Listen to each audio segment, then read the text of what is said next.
No, that's not big enough. No, that's not big enough either. That's more like it. We're delighted to have you with us, and we extend a cordial welcome to you. We've lined up the top stars from Hollywood and from all over the world to entertain you on our giant screen with the new, colorful motion pictures you've been hearing about and reading about. To add to your enjoyment, we're all wound up to bowl you over at intermission time with live wire service at our snack bar, where you'll find a tempting variety of favorite foods and beverages. Now it's showtime, folks, and you can be sure it's the best show in town. Your continued patronage is very, very welcome. Welcome back. Saturday night, and it's double feature time. We're going to be a little bit different this week. We've got documentaries. Not just any old documentaries. We've got a couple of classic Sun Classics pictures, 1975. You know, I don't know how old all y'all are, but when I was a kid, these were a big deal. I mean, we'd go to the grocery store, and UFOs and Bigfoot and the Loch Ness Monster and all of that stuff was all over all of the National Enquirer and the Weekly World News and everything, and there were magazines dedicated to it and all. And you know, I didn't really read any of that stuff, but the headlines grabbed me. So when Sun Classics started putting these movies out, I was stoked. Yeah, I saw a bunch of these, and these are like the first two that I saw, the ones we have tonight. First, we're going to have The Mysterious Monsters, which covers Bigfoot, the Loch Ness Monster, and some psychic stuff, which is sort of irrelevant. This is probably one of the best coverage films of Bigfoot that I've seen. I think it still holds up really well. The Loch Ness Monster part is a bit dated because that one famous picture has since been debunked, but the Patterson-Gimlin film has never been debunked, and I fully believe that it is real, and I am a Bigfoot believer. Think what you may, that's just how it is. So, yeah, Peter Graves narrates The Mysterious Monsters, and I think he does a really good job of it. He's very, very serious, and he definitely earned his money doing this. So without further ado, let's just get on with The Mysterious Monsters. The motion picture you're about to see was filmed by many teams of cameramen in more than 100 locations around the globe. Scientists representing the world's foremost research centers took part in the examination of the evidence. The facts that will be presented are true. This may be the most startling film you'll ever see.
We're gonna have some fun, Jenny. Look, what is it? Come on, let's get out of here.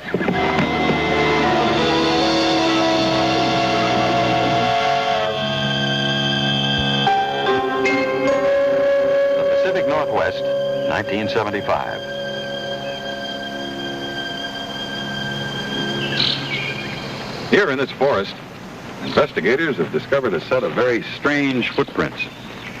Human-like footprints, about 18 inches long and 7 inches wide. The footprints of a giant. A mysterious creature is roaming this wilderness, a creature that has confounded scientists, baffled investigators, and captured the imagination of millions of people. We've all heard of the reported sightings of this creature, a creature most of us know as Bigfoot. We've read about it in our newspapers and heard about it on radio and television. And some of you, like me, might have been skeptical about these reports, wondering how it could be possible for a sizable population of 8-foot, 500-pound monsters to live among us on the edge of our industrialized society. Well, I was skeptical, but I was also tantalized by what I heard. So I decided to find out for myself whether Bigfoot was fact or fiction. I did this by going out to talk to the eyewitnesses, questioning scientists, by examining the footprints, by looking at and listening to all of the available evidence. What I found out, I will now show you. A body of evidence difficult to ignore. First, there's the fact that this phenomenon is nationwide. That each year, people of all kinds from many places report seeing the giant creature, describing it as being covered with hair, being half man, half ape, and as having an overwhelming stench. In the last decade alone, there have been over 300 reported sightings of Bigfoot in America. It's called by different names in different parts of the country, like Momo, or the Fouke monster, or the skunk ape, or Sasquatch, or the Noxie monster.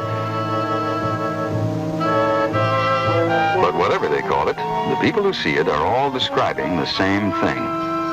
I felt something staring at me, or a feeling of being watched. And I turned around, and that's when I saw Bigfoot. I was terrified. Well, I was in shock. Totally unexpected. And the only equation I could make on this thing is that it was a gorilla. And we saw this hairy-looking animal crossing the road on its hind legs, and I can't tell you for sure what it was, but I believe it was Bigfoot.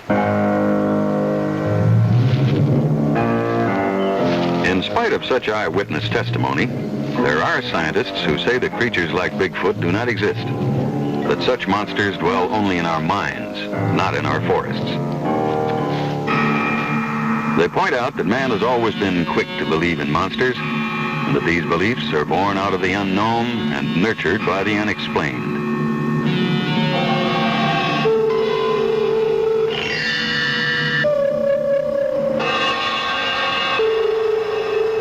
But even these scientists agree that some monsters have had a basis in fact.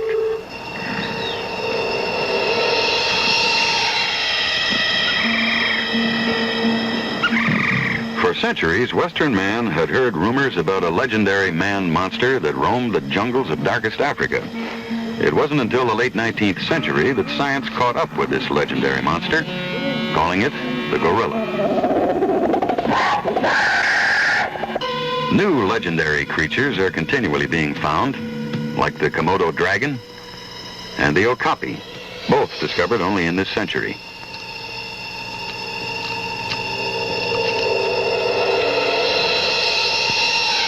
The giant panda was not discovered by Western scientists until 1937. It is still rarely seen in its natural habitat, the bamboo jungles in the mountains of China. New species are, in fact, being discovered and classified each year. New mammals, reptiles, fish, birds, and thousands of new insects. People, too, are being discovered, like these Indians, the Tasadai, a Stone Age tribe living on the island of Mindanao in the Philippines. These primitive people lived on the edge of civilization, unknown and undiscovered by modern man until 1972.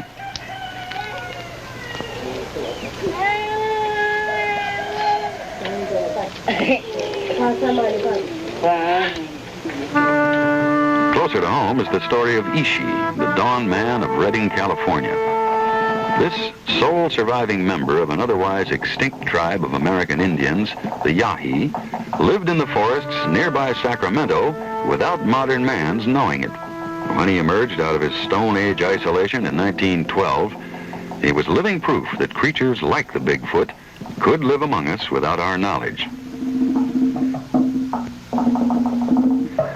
And if Bigfoot is a species of man or ape that has survived a past age, then the turtle is proof that it could exist. A survivor from the age of the dinosaur, like certain lizards, some such creatures have remained unchanged for almost 200 million years. The crocodile is another reptile that has survived the ages. More proof that creatures from the past are alive today. There are even survivors of past ages that were once thought to be extinct, like the coelacanth, a species of fish scientists believed extinct for 60 million years, but found alive in the waters off South Africa in 1938. And like the creatures that dwell in Loch Ness, a mysterious lake in the Highlands of Scotland. Here in these waters dwells a family of monsters that some scientists believe are survivors from the age of the dinosaurs.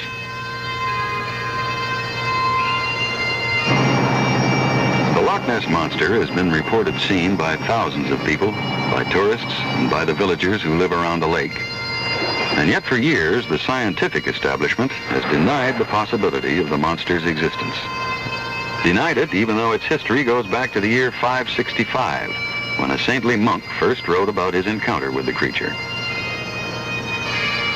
Denied it even in the face of contemporary accounts, like that of the Reverend Father Brucey. We were standing on the jetty by the boathouse, just on the left there, and looking across to the bay, we saw a sudden tremendous turmoil in the waters, and without being able to see anything what was causing it. Then suddenly we noticed this huge black head moving along, 7 or 8 feet out of the water, very, very slowly, coming towards us in a diagonal direction. And then after about 15 seconds it went down. But we never saw any humps, but it was very exciting while it lasted. A creature like the one Father Brucey saw was photographed in 1934 by a vacationing London surgeon, Robert K. Wilson. But scientists rejected that photograph as evidence, as they did this one, taken in 1951 by Lachlan Stewart, a photograph which shows the mysterious humps that undulate on the creature's back. This picture, taken in 1955 by Peter McNabb, was similarly rejected, even though it clearly shows the creature nearby a familiar landmark. There were at least 16 photographs of the Loch Ness Monster, and all of them were rejected as evidence by the scientific community. It wasn't until this man, Tim Dinsdale, took his motion picture film of the monster that some scientists began to take notice. It was in 1960. Dinsdale, an aeronautical engineer, took this film with his 16mm spring-wind camera using a 135mm telephoto lens. He submitted the film for analysis to the Joint Air Reconnaissance Intelligence Center at the British Defense Ministry. They enlarged the film, as shown here, subjecting it to intense scrutiny. Their conclusions? That the film is of a living object, that it's moving 10 miles per hour, and that it's 6 feet wide and 5 feet high. Dinsdale's film of the creature encouraged a new breed of monster hunters. Starting in 1962, the Loch Ness Phenomena Investigation Bureau brought a long-needed expertise into the search. They kept cameras pointed at all times on strategic parts of the lake. Their major achievement? This film, taken by Richard Rayner in June 1967.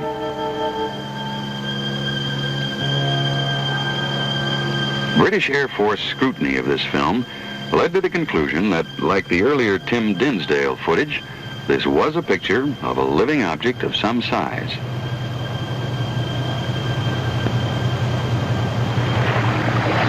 In 1969, for the first time, the monster hunters took their cameras underwater in submarines. But the unusually peaty and murky darkness of the loch's waters closed off all possible visibility.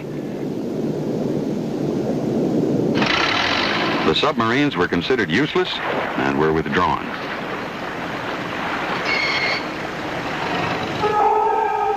Better results have been achieved with sonar, sound waves which collect echoes off whatever object they bounce. The echoes are converted into electrical signals on shipboard graphic recorders. 3 times, in 1969, 70, and 72, research teams acoustically exploring the depths of Loch Ness have had contact with large moving objects. Objects which some claim are the Loch Ness Monster.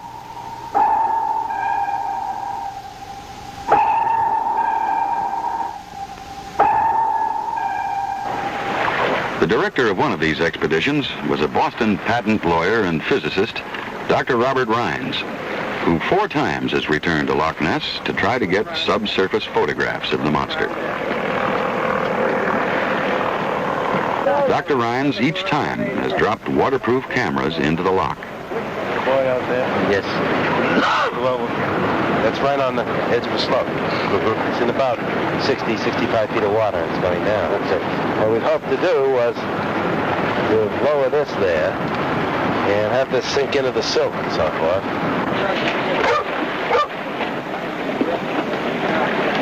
The cameras have been developed by Dr. Harold Edgerton of MIT, who also developed Jacques Cousteau's underwater equipment.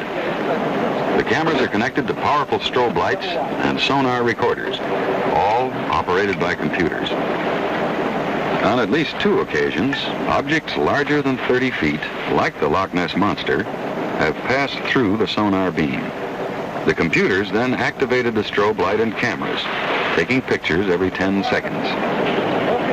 In this way, the Rines team has collected the best evidence to prove the Loch Ness Monster's existence.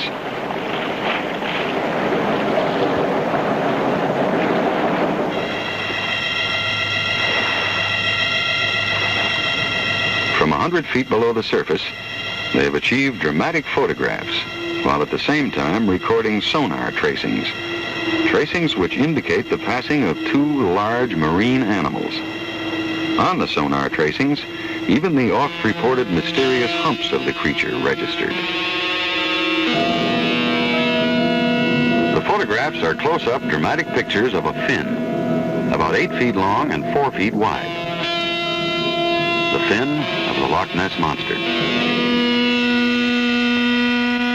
Reptilian prelude. Now that we know that it's there, what is it? Tim Dinsdale, who has interviewed almost every living eyewitness of the monster, has an idea. Then you get this tremendous body. The forward limbs, I think, are rather smaller than the rear ones. These curious humps, of which I think there are 2 basically at the pelvic and the shoulder girdle, and this region in between seems to be able to change shape. People have seen the back changing shape. They've actually watched it. And then right up the back end, you have, I think, a tremendous swimming tail, like a crocodile's tail, which is used to propel the thing through the water. This mock-up, based on eyewitnesses' descriptions and the various photographs, suggests that the Loch Ness monsters are a family of plesiosaurs, animals believed extinct for millions of years. As we learned with the coelacanth, extinct is not as final as it sounds. Some scientists now believe Loch Ness is home to 30 or 40 such giant creatures. Creatures the local people refer to as Nessie, a harmless monster. Unless one considers the tragic accident that befell British speed champion John Cobb. Attempting to set a new record on water, Cobb took his boat, the Crusader, onto Loch Ness in 1955.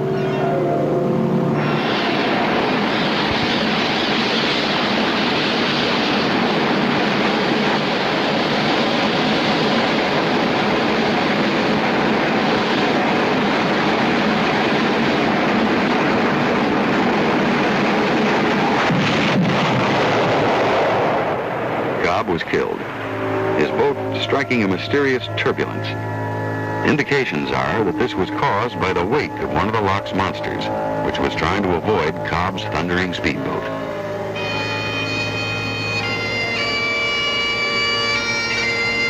Once rejected by scientists and skeptics, the Loch Ness monsters are now believed to live in this lake, 24 miles long, 1 mile wide. But still rejected by scientists and skeptics are the giant monsters that dwell in the forests of North America.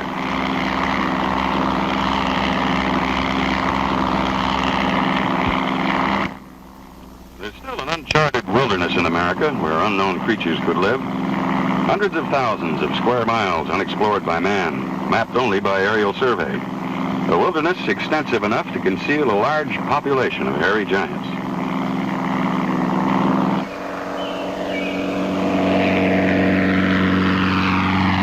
This wilderness is shrinking. Civilization is narrowing its boundaries. And as it does, our contact with the Bigfoot creatures becomes more frequent. Each year, there are more footprints discovered, more sightings reported. On the edge of the Oregon wilderness, in the Dalles, Bigfoot investigators have now opened an information center, not unlike what was done at Loch Ness, to keep abreast of the increasing reports of such sightings. What happened? Do you think you actually saw something or heard something? Okay, did it look like a man? Was it walking upright? Okay, how big do you think it was? Bigfoot, like the Loch Ness monster before it, is a creature that most people reject until they see it themselves. One skeptic was Mrs. Mary Jefferson, a widow living alone in a small town in northern Washington. In late August 1973, she was distracted by the incessant barking of her dog.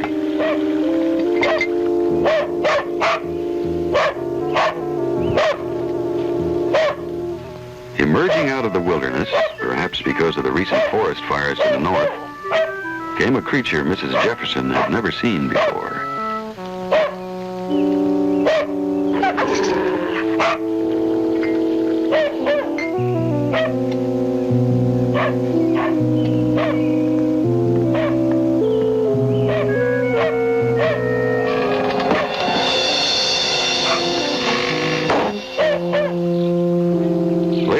Investigation team discovered giant footprints where Mrs. Jefferson said she saw the monster, providing supporting evidence to her testimony that Bigfoot had walked in her backyard. He was 8 or 10 feet tall, and he weighed 700 or 800 pounds. Now, he walked upright like a man, and his hair, well, it was brownish, and it stood up on end. It was all tousled, and his face was just hideous, and he smelled.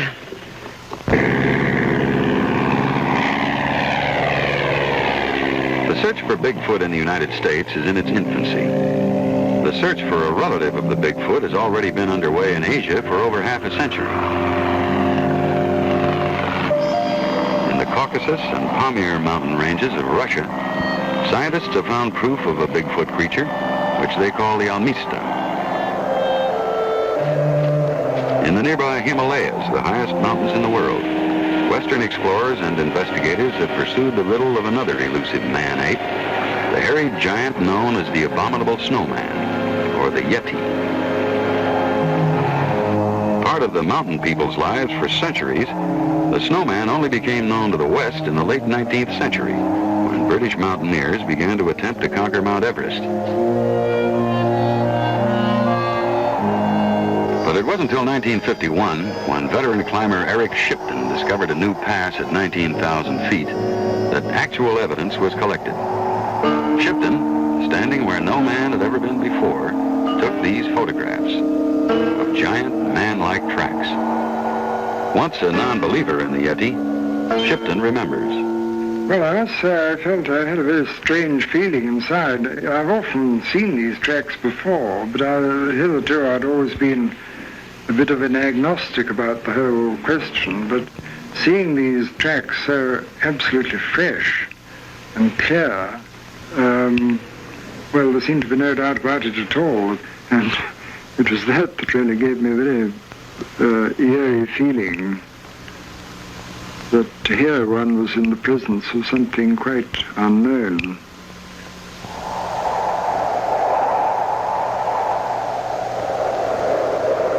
Although these strange footprints puzzled the scientific community, they reinforced the startling story told by a veteran explorer.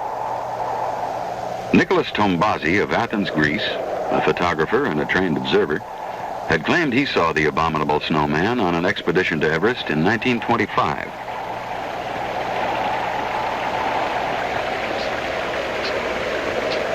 Almost never seen by Westerners, the snowman was glimpsed by Tombazi in a clearing only 300 yards away. Tombazi described it as a dark and hairy, man-like creature that was grubbing for roots with a stick. Other evidence to prove the snowman's existence has been collected. In 1958, one expedition discovered this cave, thought to be the lair of the Yeti.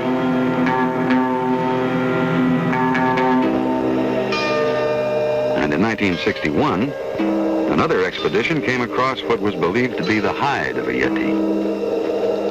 Another discovered what was believed to be a Yeti's mummified hand, and what was said to be the hide of a Yeti's skull.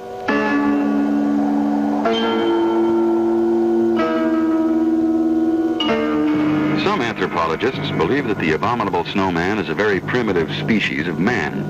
Others think it's a giant anthropoid, an undiscovered ape that has evolved in a direction other than man.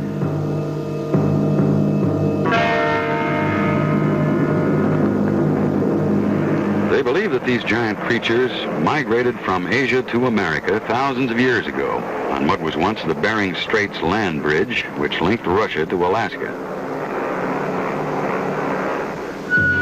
In support of this theory, there is the evidence of Bigfoot's continuous presence in Indian history, appearing in various forms on totem poles and paintings, and being called by different names, like Gilwick, Salatik, Oma, Bukwas, and Sasquatch. Part of the North American Indians' mythology from the beginning, Bigfoot was first encountered by a European in 1811. British explorer and mountain man David Thompson noted in his journal that while crossing the Rockies, he came across footprints made by a giant. Footprints whose great size, he wrote, could not have been made by bears. And in July of 1884, a British Columbia newspaper carried the account of the capture of a creature. A creature they called Jacko, whose description fits that of a young Bigfoot. Another early account of Bigfoot in America comes from President Theodore Roosevelt in a book he wrote about his days out west. The true story concerns two trappers on the Salmon River. It was in 1852. The trappers encountered the creature. Violence followed. One of the men was killed. Roosevelt wrote that he believed the story. In 1924, in British Columbia, a vacationing prospector, Albert Ostman, reported that he was captured and held prisoner by a family of 4 Bigfoot creatures. Ostman's incredible tale included observations that one scientist felt could only have come from a direct encounter with a large primate species. Ostman signed an affidavit before his death attesting to the truthfulness of his story.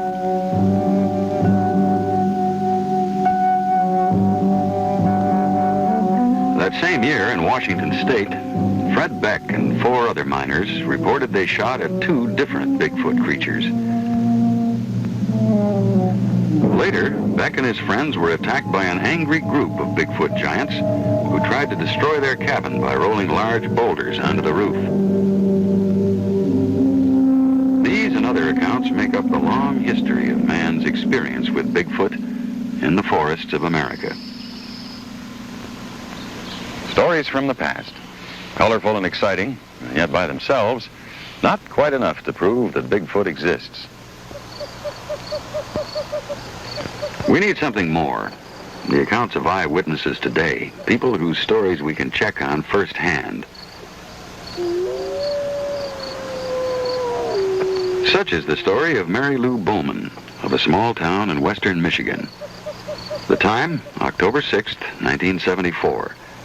The 17-year-old high school senior was waiting for her father.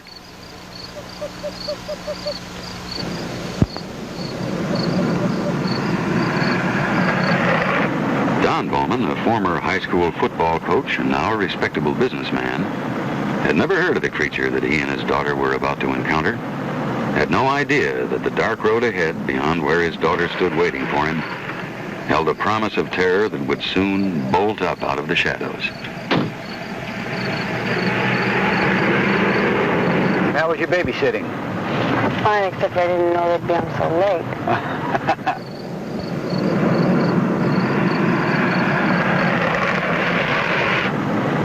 I have to spend the whole weekend now doing homework.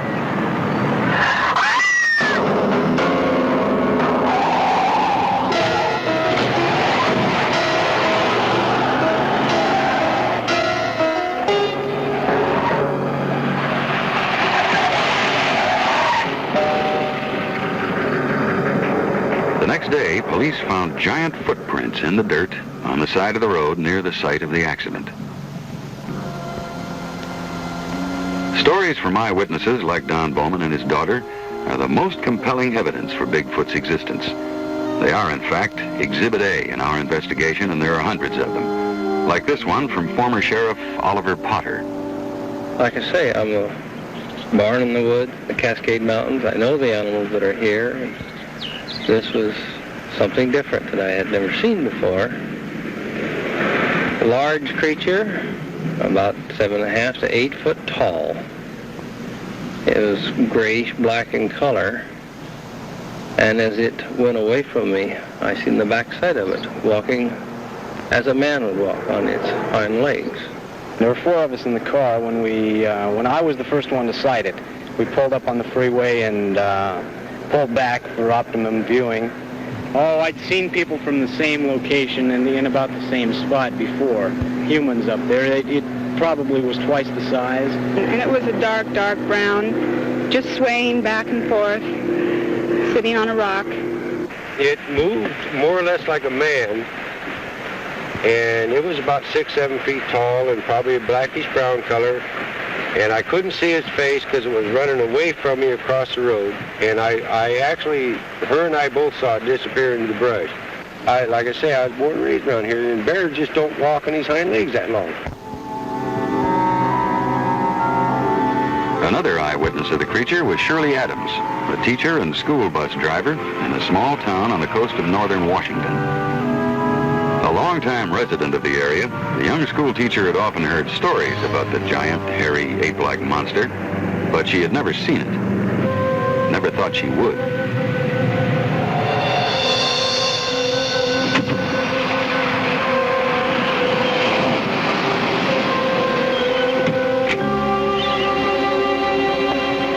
What Shirley Adams saw did not frighten her. She experienced, in her own words, an unusual pleasure at seeing a creature at peace with nature. She observed the hairy giant for several moments and considered it not in terms of fear, but in terms of wonder.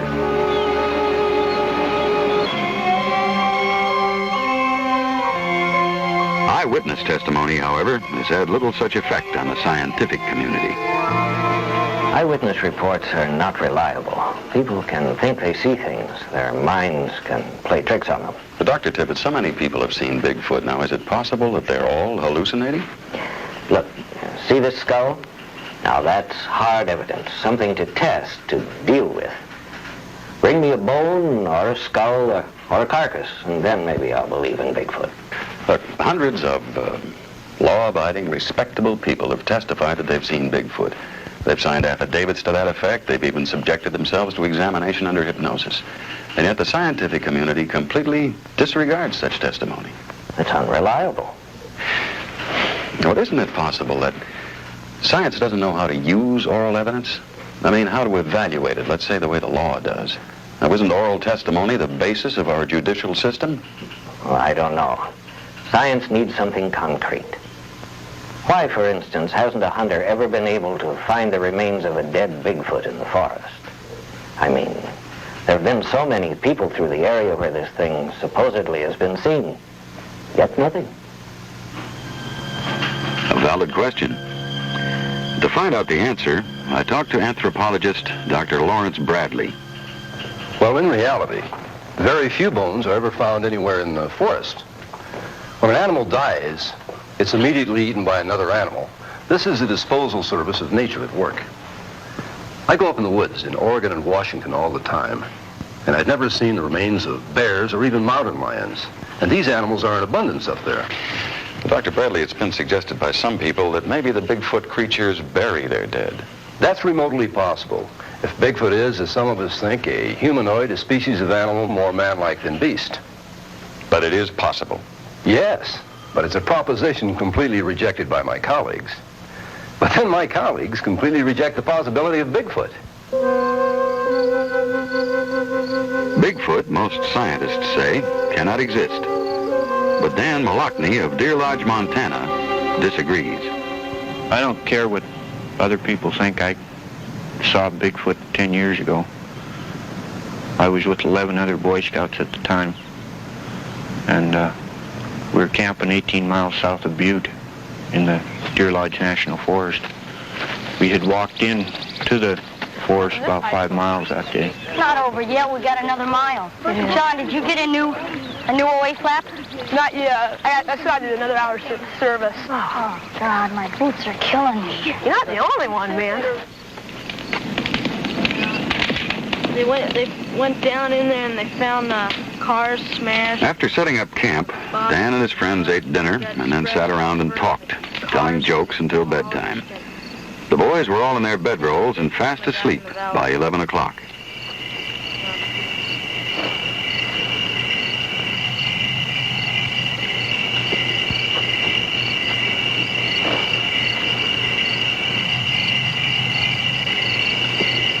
Whatever it was in the forest, Dan's friend was the first to sense it, the first to hear it.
Dan and two other boys saw the giant monster. He just ran behind the bushes. It looked like a man with hair around him.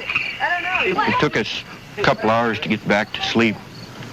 And when we got up the next morning, we went up on the ridge where we saw the Bigfoot at. And when we got up there, we discovered a number of footprints, the biggest footprints I've ever seen. And they looked something like this. Exhibit B, the footprints. Some 20 inches long, 8 inches wide. Footprints found impressed 2 inches deep into the earth, an inch and a half deeper than a normal man's.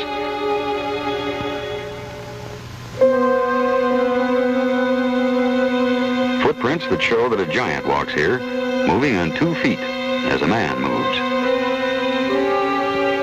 Footprints that should be permitted to establish the existence of a creature, if, after all, fingerprints can be used to hang one.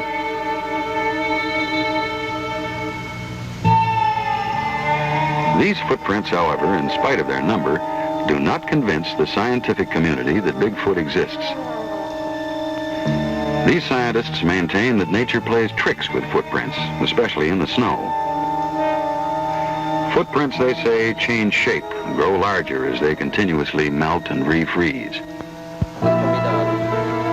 I asked asked Peter Byrne, formerly a big game hunter in the Himalayas, about this theory of distorted footprints in the snow. Shoot one.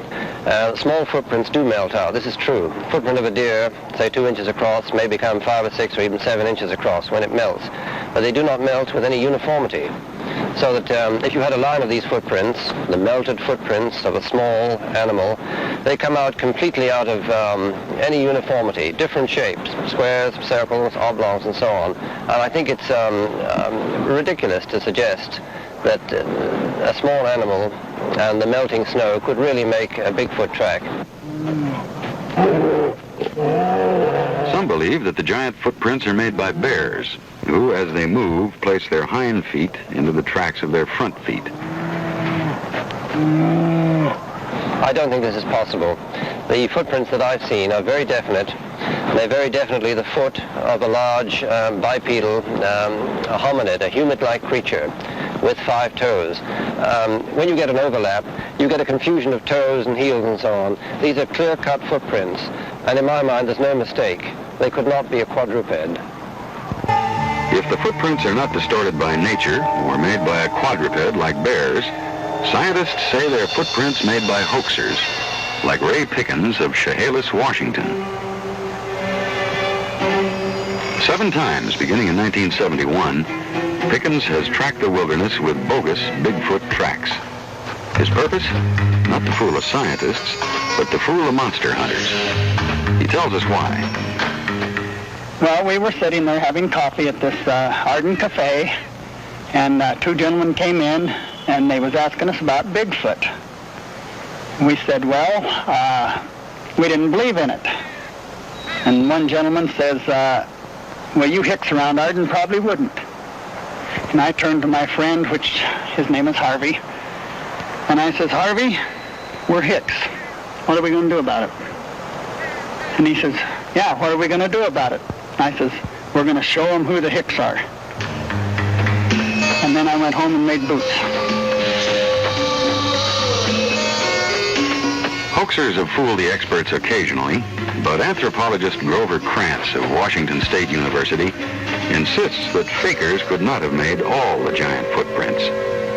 There are a number of footprints that I've seen that are faked, and this can be done. But on the other hand, there are a few that show some characteristics that I think could not have been faked. This is one such footprint. This cast, I've drawn in the approximate reconstructions of the bones.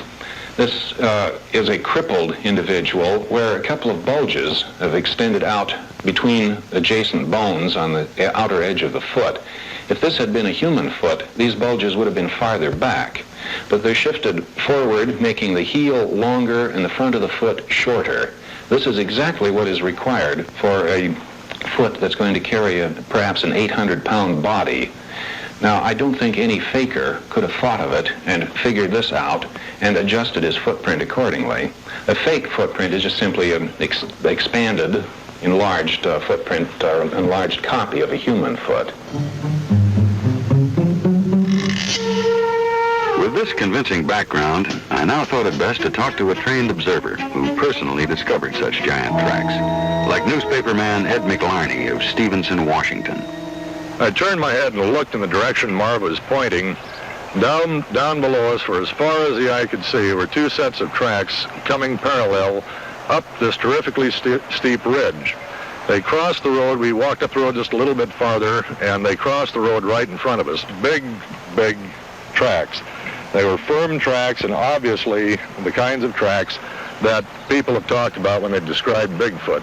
And what was especially convincing was the terrific distance between footprints. I have got pretty long legs. I'm nearly 6'4", and I could not, in trying to stretch my feet, could not duplicate what we were seeing there. I had to jump from one track to another to duplicate the distance between tracks.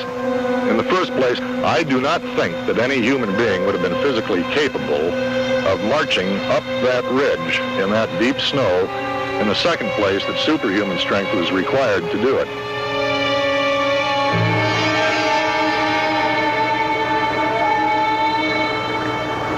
For years, the only proof of Bigfoot's existence were the accounts of eyewitnesses and the plaster casts of footprints.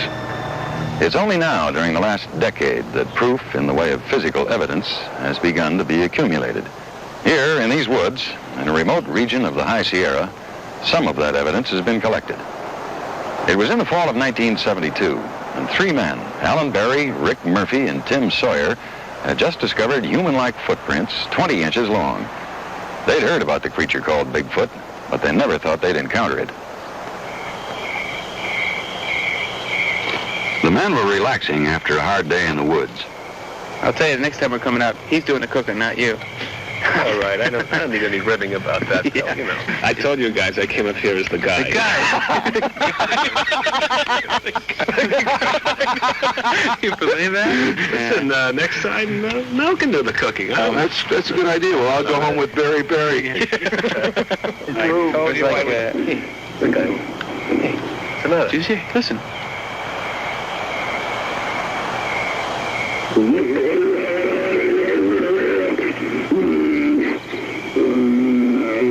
Sounds like my mother-in-law. Hey, don't joke around. Listen.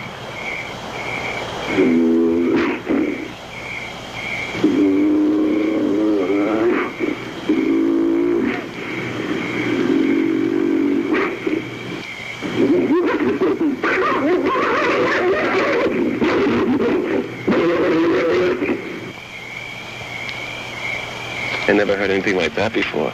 Me neither. I'm going to get that on the tape recorder. Fortunately, on this trip to the Sierras, Alan Berry had his tape recorder along to record the sounds of various birds and animals. Calmly, he reached for this and not for his rifle. Where's it coming from? I don't know.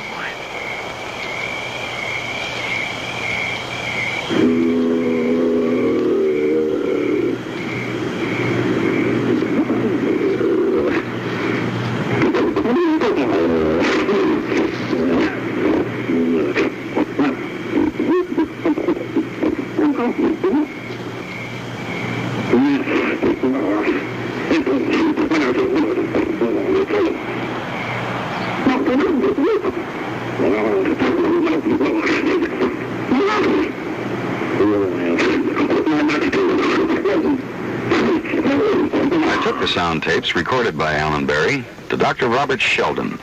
Not knowing what strange creature made these sounds, Dr. Sheldon subjected them to a rigorous computer analysis. How do you go about analyzing these tapes? The first thing we do is to digitize the sound into the computer. Digitizing consists of converting each second of sound into 20,000 numbers that are stored in the files on the computer. We can select any portion of this we'd like and do a frequency analysis on this portion. We've chosen the ah sound from the tape because it seems to have an unusual formant structure. You mean that you've picked just a certain part of this tape, one section of it? We've taken a section of this tape for analysis, much like a scientist might take a piece that he wants to analyze and look at it under a microscope. This particular sound that we're looking at has a frequency structure that's lower than the normal male human voice. For example, we could do a sample of your voice, and then we could compare the analysis of your vowel with the analysis that we have from the tape.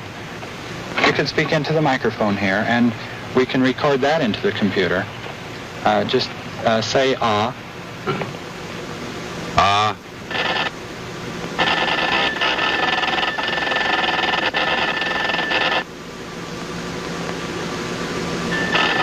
The comparison of the two printouts showed that the creature's vowel sound peaked early, higher than mine.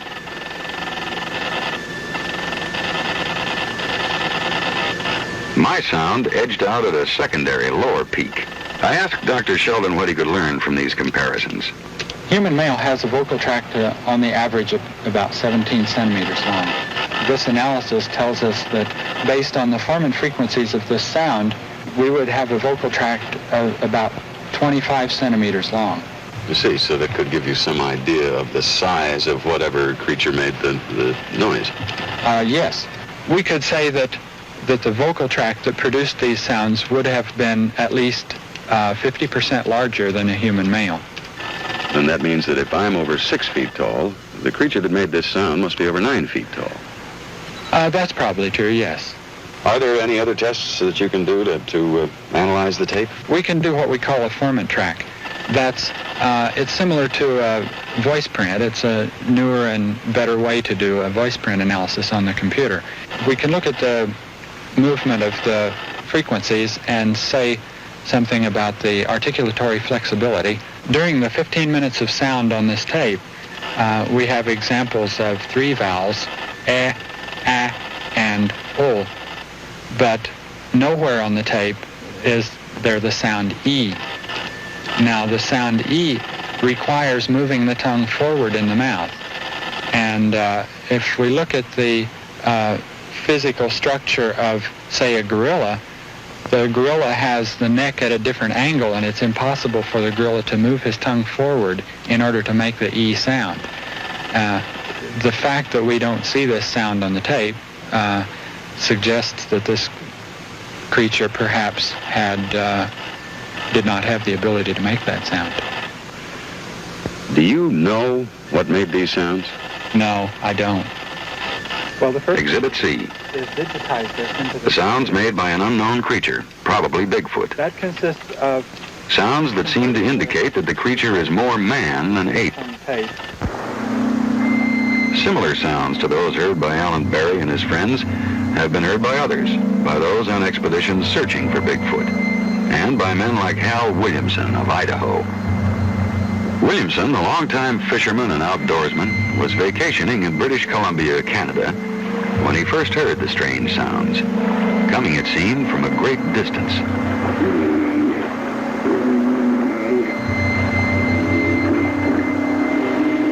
The sounds seemed to be coming closer, and suddenly they were upon him.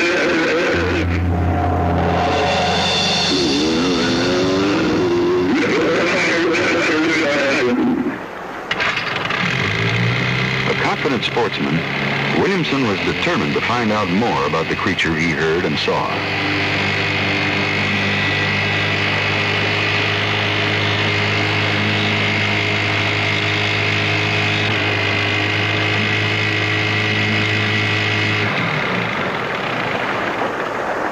The air was heavy with a foul odor, a stench Williamson later described as being, in his own words, one of the worst smells he's ever experienced.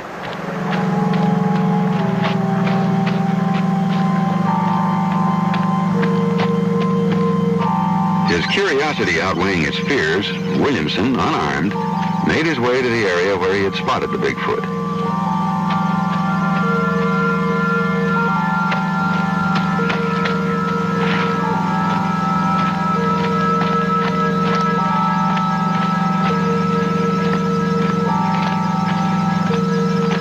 Silence now replaced the eerie screams of the giant creature.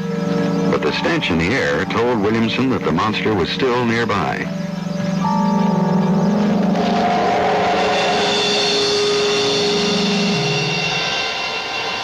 Later, hair found nearby was classified as belonging to no known animal. Did you say talk up? Yeah. Spurred on by the increasing numbers of sightings, by the accumulating data pointing to the creature's possible existence, more and more organized expeditions are taking to the field to find a Bigfoot. This one is under the direction of Robert Morgan of Miami, Florida. The expedition hopes to photograph a live Bigfoot or produce evidence of a dead one. They believe a colony of over 200 Bigfoot creatures inhabits the unexplored wilderness of the Pacific Northwest. The expedition has tried to anticipate the creature's movements, running the roads, keeping a watchful eye for any evidence of its passing.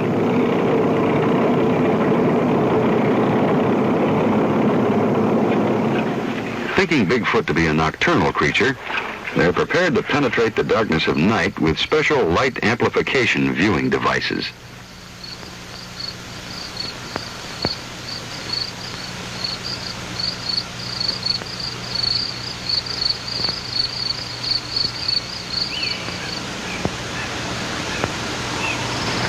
Morgan, a former government computer specialist, began to pursue Bigfoot only after having seen one, he says, in 1957. And all of a sudden, this thing went through the bushes. He didn't go around. He went, I mean, I could see the wake, you know, just plowed right through it, and he moved up at an angle away from me. I was on the edge of the canyon. And at a point I estimate about 40 yards from me, it went into an opening, a clearing in the brambles. And what I saw was the most man-like looking gorilla, in my estimation, that I'd ever seen. Okay. And that's traveling slow. Expeditions like this one have gone out armed with tranquilizing guns and cameras. The object is to bring back evidence to force the scientific establishment to take a more active part in the search for Bigfoot. There's the fork in the road. One party that way, and we go up this way here. Okay. Pete, Ann, Ted, we'll see you in 3 days. Though it did not find a Bigfoot, this team did find hair and fecal droppings. Evidence found on expeditions like that of Robert Morgan's, and evidence found by chance by hunters and hikers, eventually finds its way into scientific laboratories like this one. Some of it has yielded interesting results. For instance, though some feces collected and turned in are found to be that of bears or other animals, others remain unexplained, unidentifiable, possibly from a creature unknown to science. Now, a great deal can be learned from droppings. For example, the eating habits of the creature, which in turn can help those who are looking for Bigfoot. Now, the Morgan expedition reports that examination of feces leads them to believe that Bigfoot feeds on roots and grass and berries and tree shoots. And therefore, in their search for Bigfoot, they are following the growth of these succulents. Now, samples of hair believed to be that of Bigfoot are frequently brought in for examination. And again, though most of it turns out to be that of bears or some other known animal, there is that occasional finding, a strand of hair that defies analysis. Not that of a bear, not a man or a coyote or a wolf, but of something unknown. Thank you.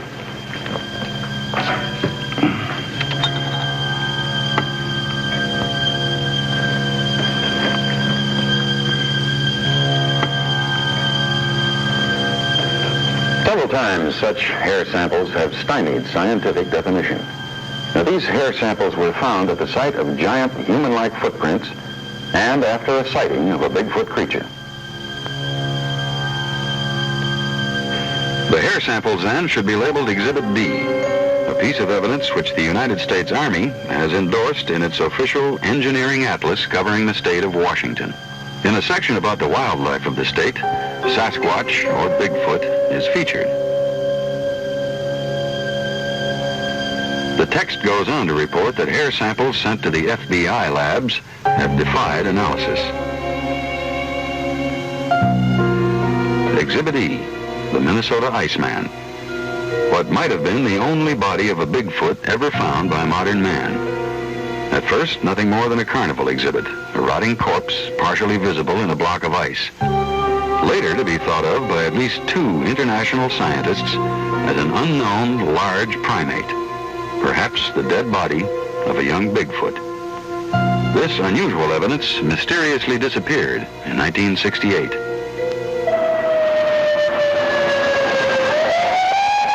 Next, I turn to an investigative avenue often taken by the world's police departments to get another, if unusually different, viewpoint of the creature's existence. A viewpoint that police departments in Miami, Boston, Los Angeles, and even Scotland Yard have called upon to help solve seemingly unsolvable crimes. I went to Peter Hurkos, the world's foremost psychic detective, at his home in Los Angeles.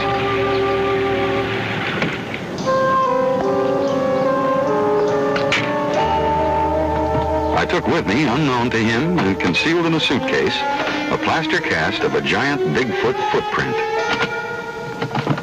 Hurkos, who has worked with police on such cases as the Boston Strangler and the Ann Arbor murders, has the unusual psychic gift of being able to read facts from unseen objects, to sense the reality and truth of such objects, and to describe in detail, from telepathic images in his brain, what is hidden from his view. I didn't know what to do with it. But I had to do any type of science may impose. Now, I have something inside this case that I want to know something more about. Yeah. Now, can you psychometrize what's in here without ever having seen it and tell me something about it? Anything? I will try. All right. Can I set it up or what? Yes, you can put it any way you like.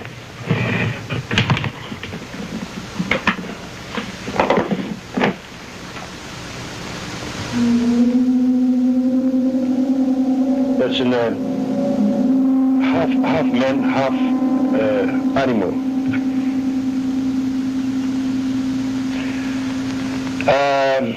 Weighs about, I would say about 500 pounds. Is about between 8 and 9 feet. Lives in cave.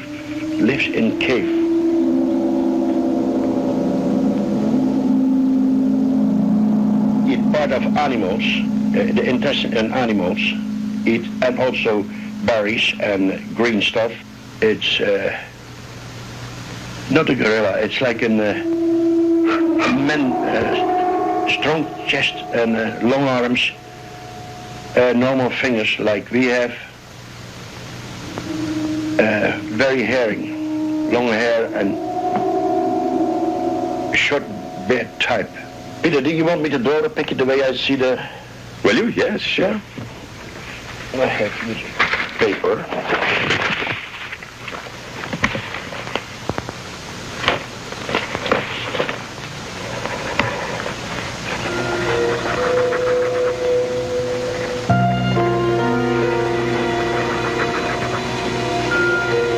Witnessed a dazzling display of Peter Hurkos' psychic powers. Powers that not only determined what was in a closed case, but powers that said the object in that case was authentic, not a fake, that it was made by a living creature, by a Bigfoot.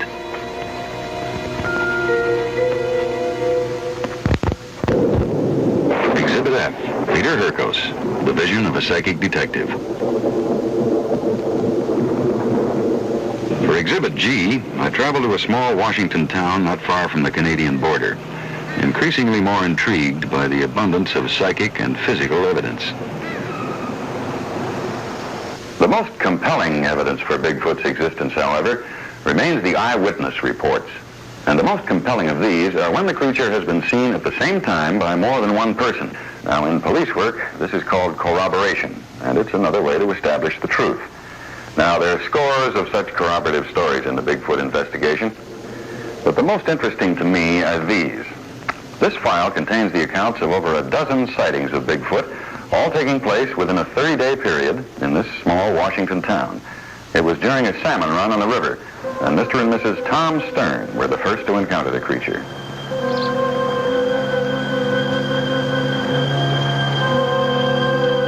It was during September 1975. Great day for fishing. Yes, it really is. Say, by the way, what time's your brother coming over this evening? Oh, I don't know, fairly early. There's something wrong with this reel. That's the one you wanted, sweetheart. I don't know, maybe it's me. I don't seem to be working it right. Well, you work it right and catch some fish, and I promise I'll fry them. Would you mind taking a look at it?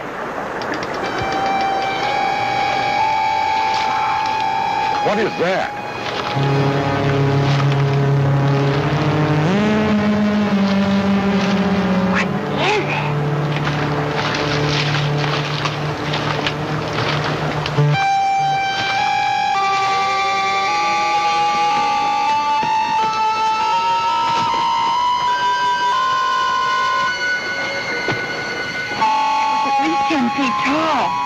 They must have weighed 500-600 pounds.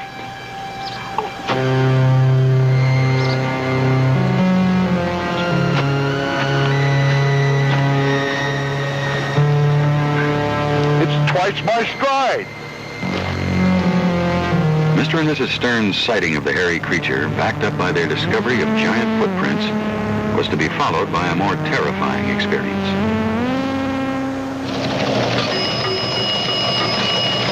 Police cards on file at the county sheriff's office recount the horror of that second encounter. 10:10 p.m., September 12, 1975.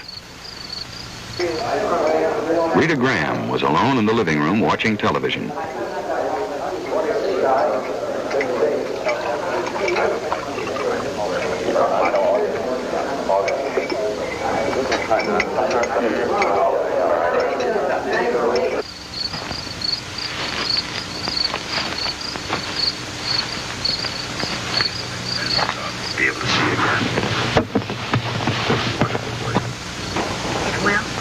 will be able to see. Yes, absolutely. And then we're going to take it. What trip? Have you forgotten?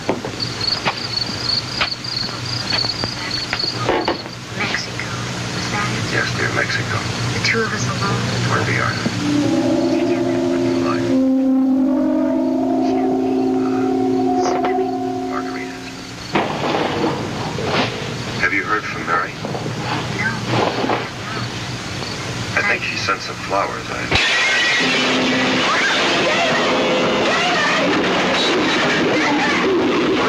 nothing out there!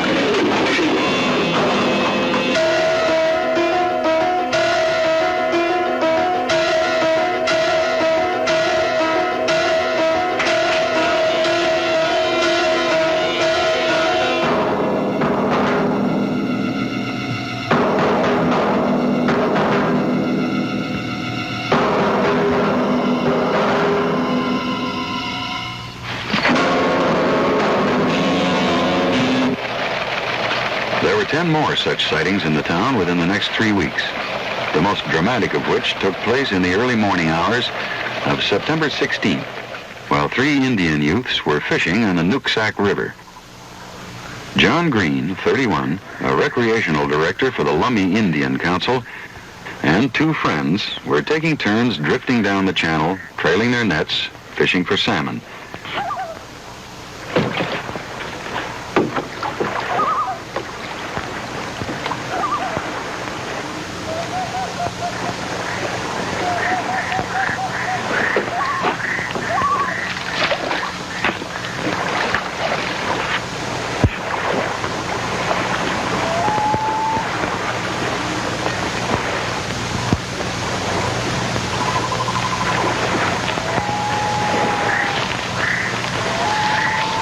His friends 50 feet upstream, John Green heard a strange noise.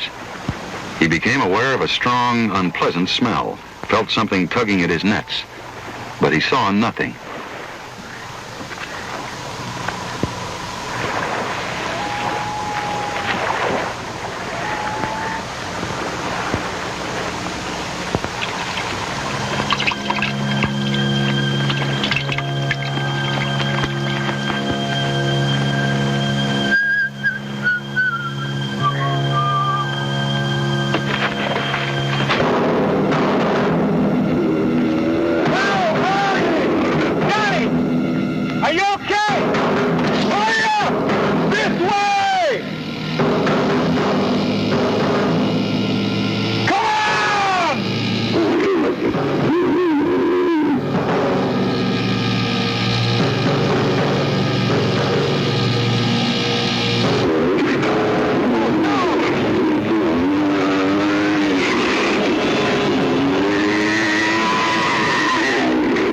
One town, a number of sightings. Now, is it possible that so many people over a period of time could fabricate and maintain their stories, that is, tell lies, or are they telling the truth? With me is William Stenberg, a former police officer for the Glendale Police Department, a man licensed by the state of California to do polygraph work, that is, to conduct lie detector examinations. We're about to test the story of one of those townspeople, Johnny Green, whose story you've just seen. We're going to give him a lie detector test to see if he was telling the truth. In order that the test meet every standard of normal investigative work, our cameras will not intrude on the examination. We'll watch from back here through a two-way mirror. Johnny's reactions will not be altered by our presence. Well, Mr. Stenberg, can you tell me basically how the polygraph works? Yes, sir, I can. This is a Keeler polygraph 3-channel instrument. It records the breathing in the pneumo tube, which is placed around the subject's abdomen. The cardio cuff, which is placed upon either the left or right arm, records the rise and fall in the subject's blood pressure. A galvanic skin response is placed upon either the left or right hand, and it records certain perspiration emitted by the palm of the hand.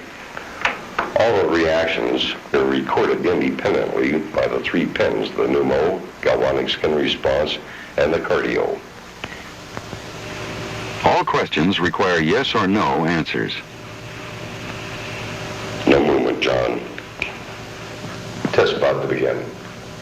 Close your eyes, please, John. Is your true name John Green? Yes. You intend to answer all of my questions truthfully? Yes. Do you believe you saw a creature 7 feet tall standing in the water of the Nooksack River at 2:30 a.m.? Yes. Did you feel and see the creature pull on the tailboard attached to your fishing net? Yes. Did you see the creature in your light?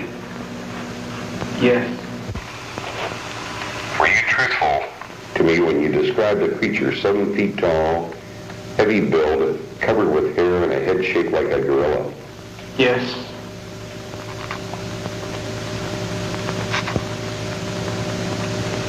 To complete a polygraph test, Stenberg asks the same 12 questions 3 times each. Have you lied to me on any of these questions? No. Test is complete, John. Please remain seated. The polygraph machine confirms that John Green did see something that night in the Nooksack River, something large and hairy, something John Green and his neighbors called Bigfoot. Your eyelids are becoming heavier. Another way to test the truthfulness of eyewitnesses is through hypnosis, where people can more vividly recall things they saw and did but cannot remember. It's going to become limp. For this reason, police departments around the world now utilize hypnosis to get at the truth. Eyelids are becoming more and more heavy. I'm in the office of Dr. Sidney Walter, a clinical psychologist licensed by the California State Board of Medical Examiners. A former professor at UCLA and a government consultant, Dr. Walter specializes in the use of hypnosis. And he is, at this moment, placing Jerry Lou Welchel of Fontana, California, into a hypnotic trance.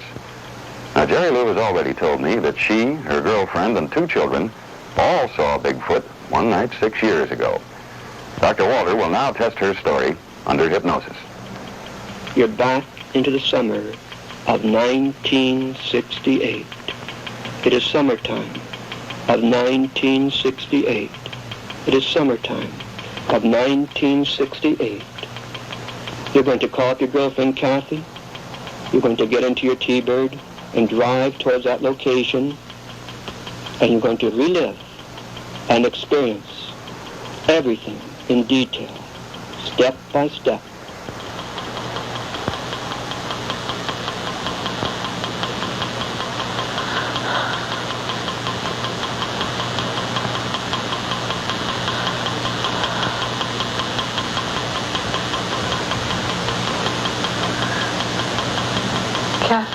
Kathy?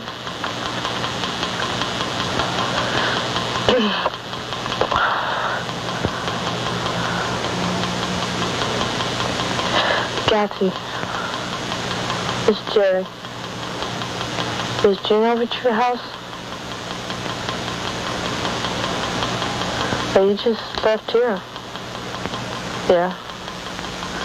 No, he said that they were going up to see about that monster. Yeah. Okay, you want to go? I'll get the kids ready. Okay, see you in a few minutes. Okay, get your coats on. Okay, come here, Sherry. Jerry Lou, now actually in a deep hypnotic trance, Okay, go get in the car. is recalling how she and a girlfriend went out to a deserted drag strip to investigate the reports of a monster seen there the night before. Now get back in the seat and sit down. Is Kathy home? You ready to go? Okay. Now, where was it? The drag strip. Nah. No monster's gonna be there. No. Okay.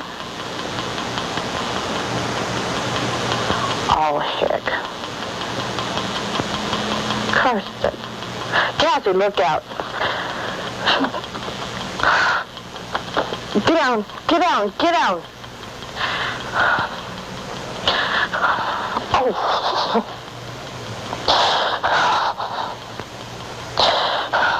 Oh. She's breathing. I'm all right, I'm all right. Let's go to the police. Come on.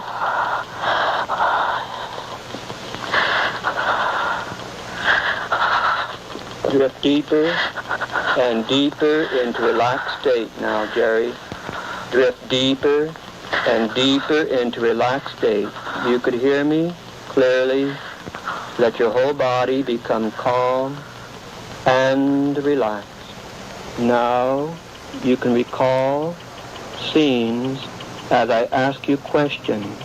They'll be very vivid, very clear to you, but you are safe and sound. You are safe and sound at home. Jerry, you could hear me clearly. What were you frightened of? It was big. It smelled terrible. It was big and smelled terrible? Yes.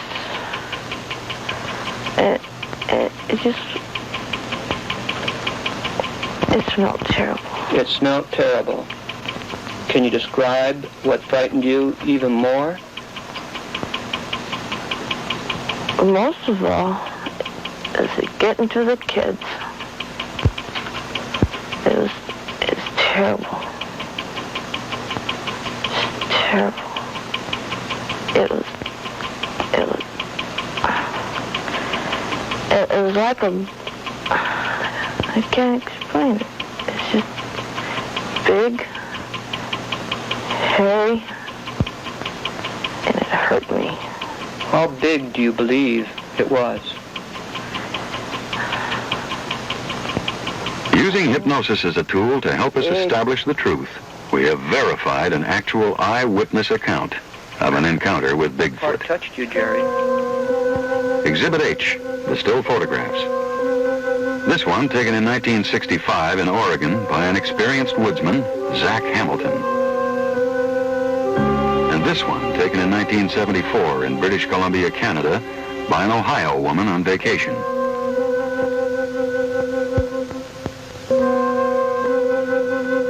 And a third one taken in Alaska in 1973.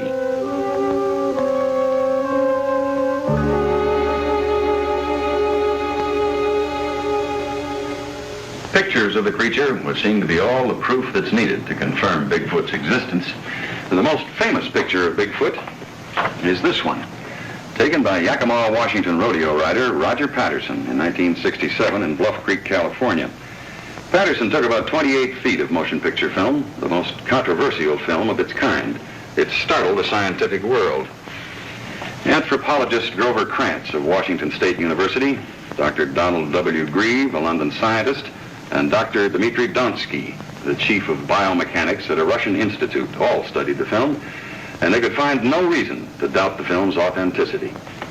And John Napier, a primate biologist formerly at the Smithsonian Institution, also studied the film, and he wrote in his book that he too is convinced that Bigfoot exists.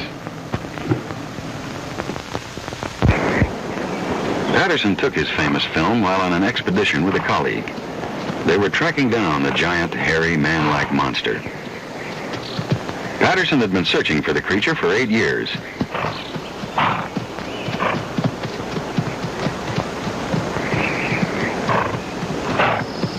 Suddenly there was a commotion. Patterson's horse reared, throwing him. Patterson grabbed his camera and filmed as he ran. Here is his actual footage, the images he captured, what he called the abominable snowman of America, or Bigfoot. If this film is legitimate, then there can no longer be any question about Bigfoot's existence. To verify its legitimacy, I went to anthropologist Grover Krantz at Washington State University. There is one film that was made by Roger Patterson in 1967 of what appears to be a Sasquatch that I'm reasonably convinced now is a legitimate piece of film. I've checked just about every possible measurement of that film, having looked at it, at least 50 times now, and I don't think there's any way Patterson could have figured this all out and faked it. I also asked Dr. Jeffrey Bourne, director of the prestigious Hurkos Primate Lab in Atlanta, Georgia, to analyze the film. Well, you know, that looks to me very much like a human walk. Its gait is very much of a human-type gait. If you have a large primate who has basically the bipedal locomotion, he would have to have a human-like gait. This is exactly what I would expect. And also when you look at its feet as it walks, the undersurface is much too light-colored for an animal with this kind of dark fur. The light color on the bottom of the feet is perfectly normal for any primate, or, well, most hominid-like primates. Africans with black skin have very light-colored soles of the feet. This is simply because the stratum corneum is very thick and carries less of the pigment. And furthermore, it seems to have the characteristics of both male and female. The head has a big crest on it, like a male gorilla does, and this crest is called a sagittal crest. Now, this creature also has pendulous breasts, which is a female characteristic. The crest, the sagittal crest on the top of the head, has been claimed as a male characteristic in the Patterson film. Well, yes, it's a characteristic of adult male gorillas and orangutans, but it's not a male characteristic, it's a size characteristic. Beyond a certain size, the jaw muscles must find attachment on a special crest, and it happens that only male gorillas and orangutans get that big. If there were a female primate of the 5 to 500-pound body size, it would have to be so big that it would have a crest as well. So it's not a male characteristic. And the breasts are covered in fur, and in all other primates, the breasts are actually either bare or very sparsely haired. I don't know what the breast of a Sasquatch ought to look like. Of course, what's going on there is, in Patterson's film, the creature has a bulge here, which seems to be a two-part bulge, but it's not really very clear. This might not actually be breasts. These could be outpouchings from the trachea, which occur in many large apes, called laryngeal air sacs. Patterson, who died of cancer in 1972, swore on his deathbed that this film was authentic. His partner that day also swears that what you are seeing now is a picture of a real Bigfoot.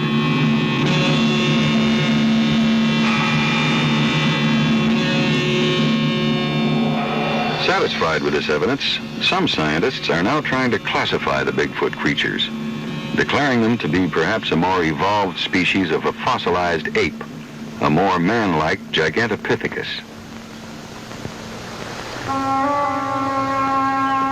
They've begun to study the living habits of the creatures, based on the voluminous accounts of eyewitnesses for the past 100 years.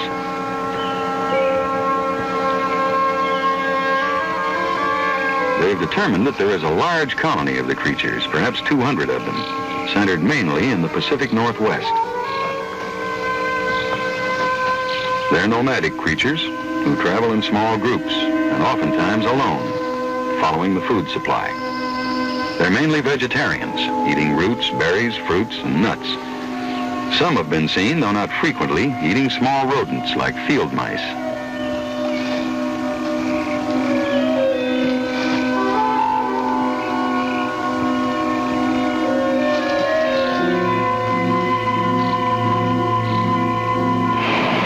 There have even been accounts of them digging for clams at an ocean beach.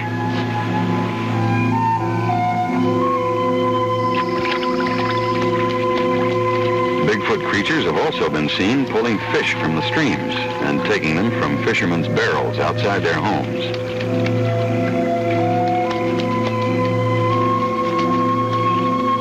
They have never been known to use fire or to use tools, though they have frequently been seen using a stick or a stone to dig for food.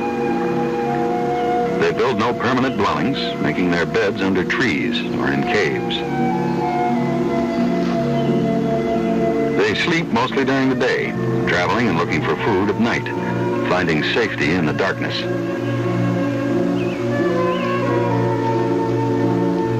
They have keen, animal-like senses, and they're quick to perceive danger. They're strong and very fast for creatures their size. And yet, they're non-territorial, yielding the land to the first intruder. Some accounts indicate that the Bigfoot creatures might live in family units. Albert Ostman's observations in 1924 show that the father performed certain patriarchal duties for his family.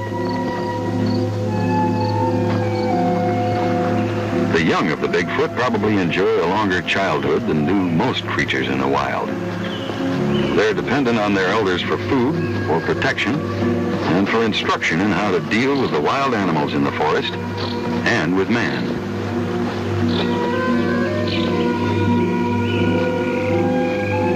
They themselves are not predators. If they were, more would be known about them. For a giant creature that attacked and fed on cougars and goats and deer could not long escape the watchful eye and the ready rifle of the hunter.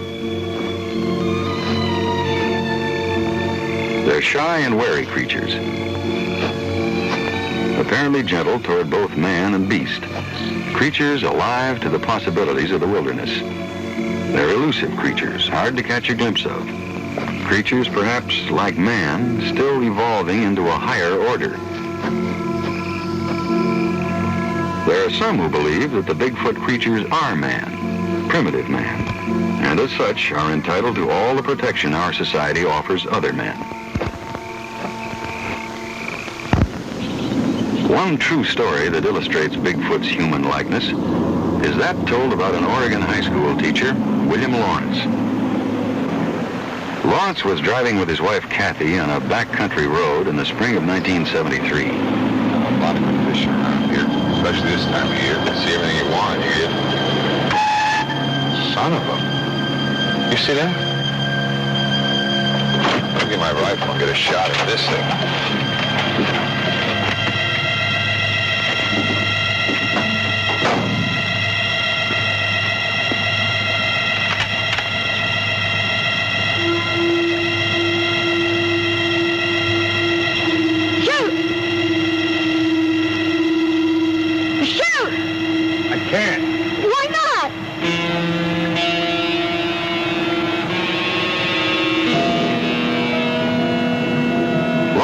Familiar with firearms, had made up his mind to shoot, like so many others before him who have had Bigfoot in their rifle sights.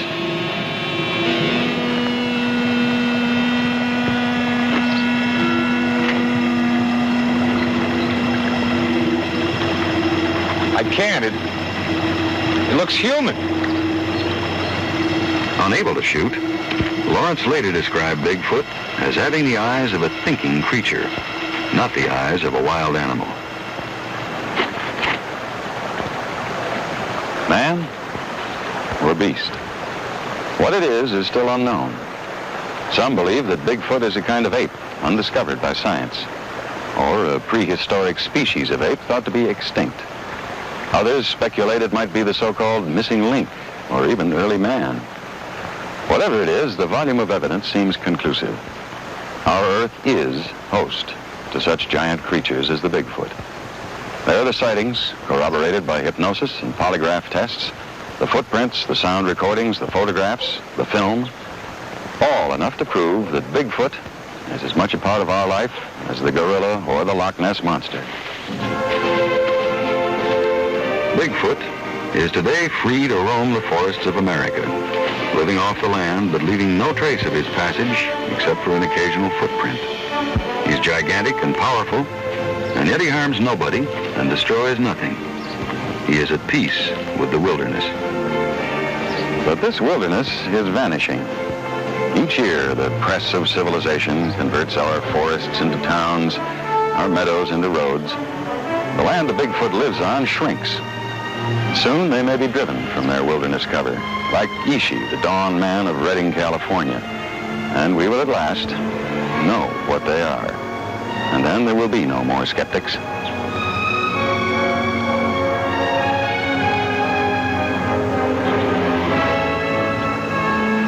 Man will continue to try to solve the mystery of Bigfoot, but as we do, let us hope that we will not destroy what we seek to understand.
So that was that, The Mysterious Monsters.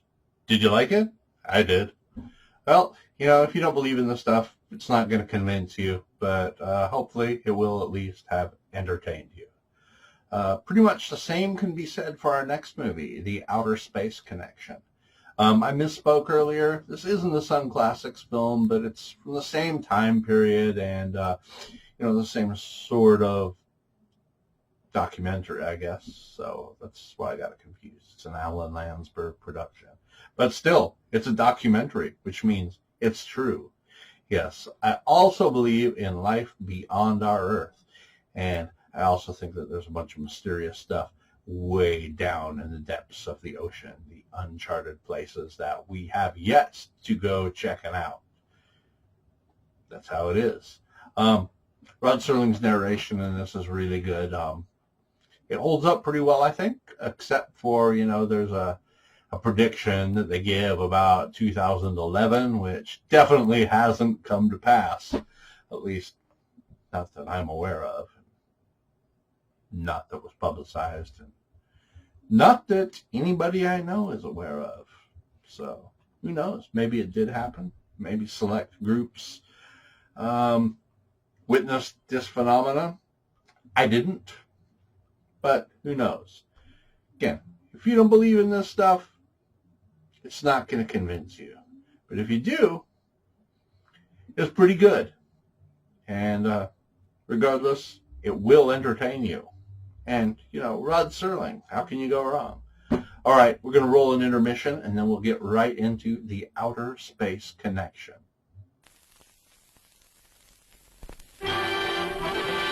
It's intermission. Rise and stretch time. Time to refresh yourself and visit our snack bar. Got a yen for hot popcorn? Your favorite soft drinks are sparkling cold. The juicy Frank sizzling hot. There's delicious coffee, freshly brewed, and all kinds of ice cream and candy to tempt you. Showtime will be announced loud and clear to get you back to your car in time. So stretch your legs. Come to the snack bar now.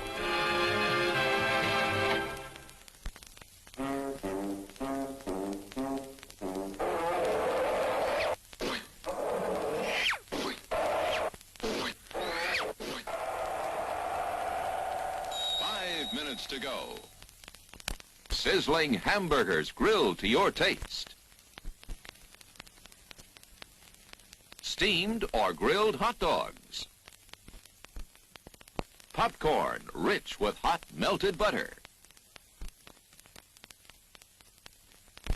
All kinds of candy.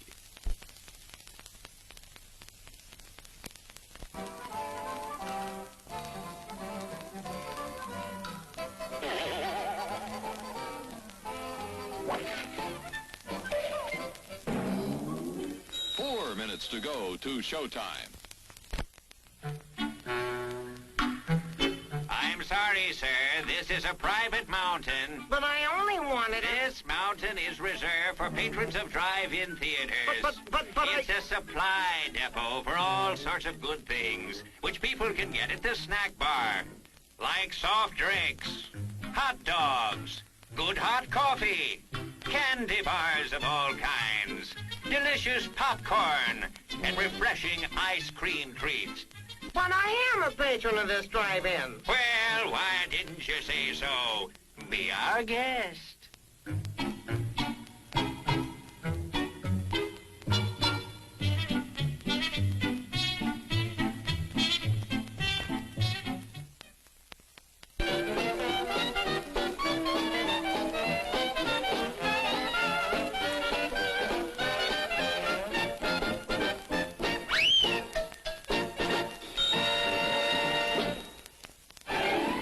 Crowds are thinning out at the snack bar, folks, and there are still 3 minutes till showtime.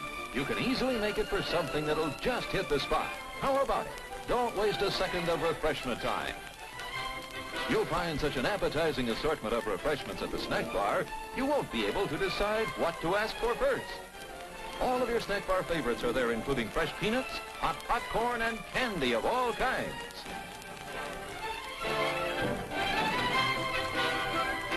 And believe us, you've never eaten better hot dogs, crisper French fries, or more delicious buttered popcorn.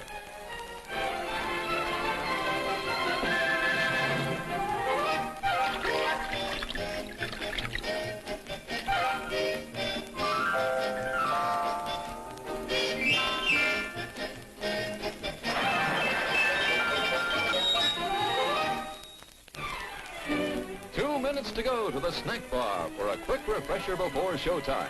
No crowds to buck, just go get it. You'll be sorry you missed your chance to enjoy some of the many tempting goodies waiting for you. Stretch your legs now while the stretching's good. There's still time to get a mouth-watering hot dog, a sparkling ice-cold soda, assorted flavors of ice cream, all kinds of candy, the most delicious steaming hot coffee you ever drank, and freshly popped popcorn piping hot. Make a beeline for the snack bar right now to quench your thirst.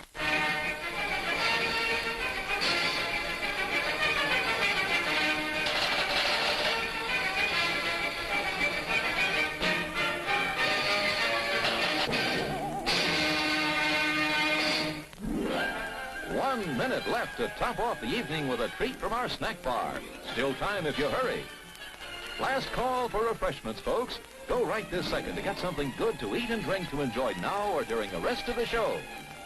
The finest quality ingredients are in the fixins of the delicious foods you'll find waiting to tempt your appetite at the snack bar. Extra special good hamburgers, wonderful donuts, ice-cold, thirst-quenching drinks. Pizza generously sliced, steaming hot, fresh coffee, ice cream in many flavors.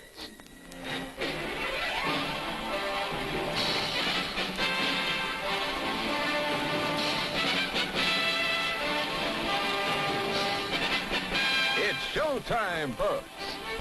Enjoy the show.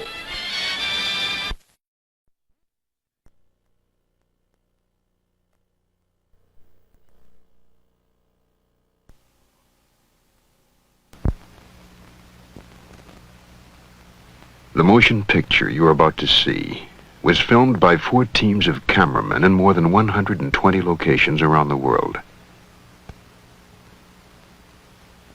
Scientists representing more than 40 museums and research centers took part in the explorations. There are no actors in the film. Every location is real. The facts that will be presented are true. This may be the most startling and controversial film you'll ever see.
They have been to Earth and left their mark in many ways, in many places.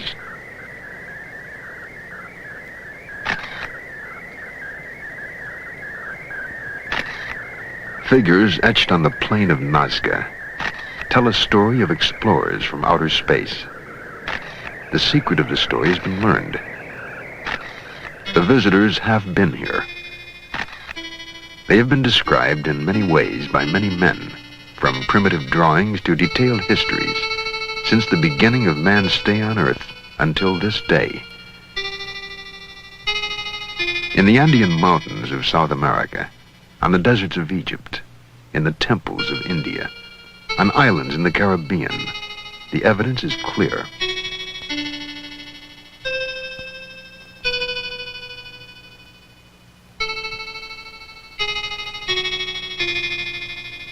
The record of visits dates back more than 500 centuries. The observations of the planet continue even today.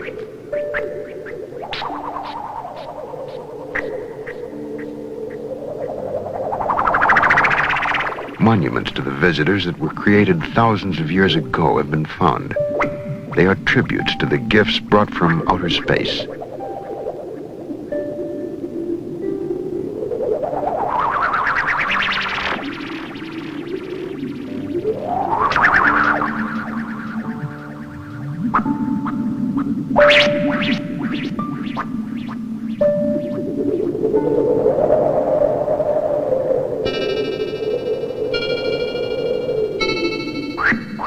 What has been unexplainable can now be explained. The brief glimpses of visitors provide a clue to their purpose and the reason for their coming.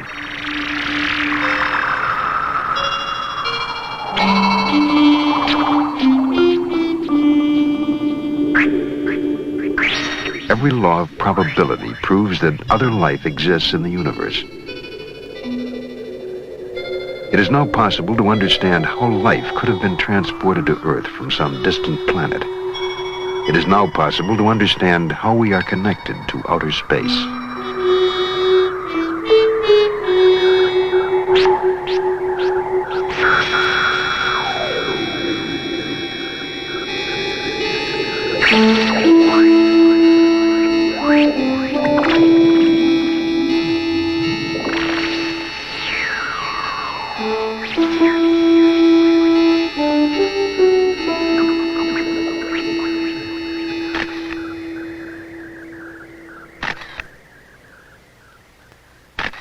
A remarkable prophecy etched in stone predicts the year and the day on which the visitors will return to stay. Will we be prepared for the moment that is soon to come?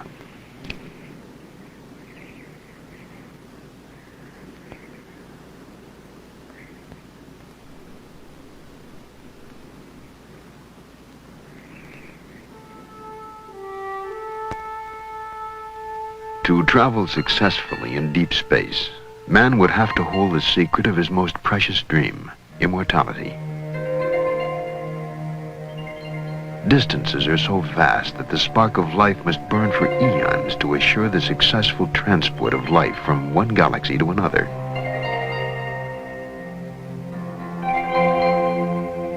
In ancient crypts, it is possible to find suggestions that the secret was known, that a process of sustaining life was once available on Earth.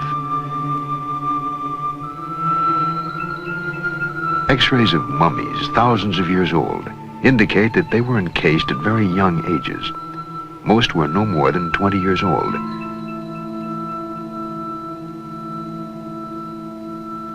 Strangely, the hand of one mummy still shows the traces of a fire that burns brightly in all living things, the Kirlian aura.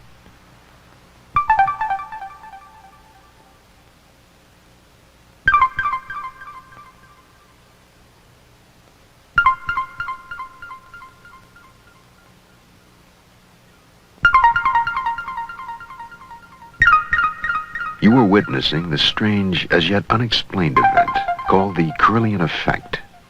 Its presence has been suspected for years. Only recently could the living spark be photographed.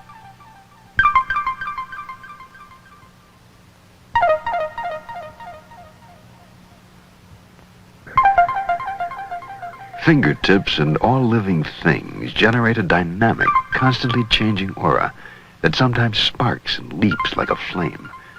How it works is something we simply do not know. At UCLA, Dr. Thelma Moss explores the strange world of Kirlian photography. Let's say that there are about 6 different words that we can describe for this effect, depending on who you are. If you are a conventional physicist, you will call it a corona discharge. And that means it's an electrical emanation caused by the current and the voltage going through the object. Some people who are more inclined to the occult or to the mystical will call it an aura, and they will compare, for example, in famous paintings, whether it's of Buddha or Jesus or Mohammed or anywhere around the world, there are these auras that are circling around the head, and they would like to believe that what we are photographing with this electrical photography is a representation of that, something invisible to the eye, but which exists in and around the body. That's another word. Then if you want to be sort of non-committal, as I prefer to be, I would call it an emanation or some outpouring of an energetic thing. The Russians call this energetic thing by a technical name, bioplasma. Fairly dim. Fairly dim, do you want more? Her laboratory is a sealed, light-proof chamber where the mysterious force can actually be seen. Triggered by an electrical current, the flaming halos that burst from objects exposed to the Kirlian effect will be captured on high-speed film. An ancient marine creature that died 450 million years ago displays the residue of an ancient life force. Oh, look at that. Isn't that fantastic?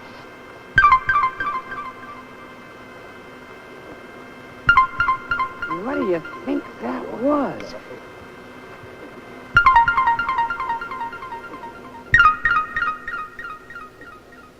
Okay, here's a very healthy and vigorous plant, and I am going to take a leaf from it, and what I'm going to do here is cut off one good healthy section of it like that. And when I do, I'm going to place it on the glass electrode here so that you can see very clearly where the leaf has been cut. Is that good for you, Clark, for framing? Okay. Now, when we turn on the Kirlian apparatus, I think, hopefully, that we will see in outline the part of the leaf that has been cut away. We call that the phantom leaf effect.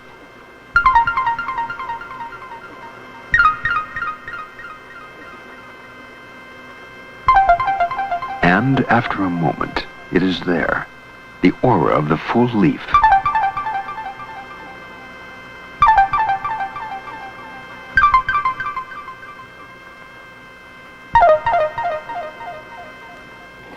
Okay, Arlene and Fred, would you step over on each side of that glass plate. Put your fingers on the back. I'm going to turn the power source on. Get very close to each other, but not touching. Very good. Now, do you feel that? Okay, fine. Does that feel comfortable for you? Good. Now, would you lean across to each other and start kissing? And please make it a passionate embrace, okay? With these any hands? Yes, sure. Use hands. Use anything you can. Go to it. Fine. I think you can work up a little more enthusiasm. It looks to me as though maybe Arlene is having a little more fun than Fred. Can you get more into it, Fred?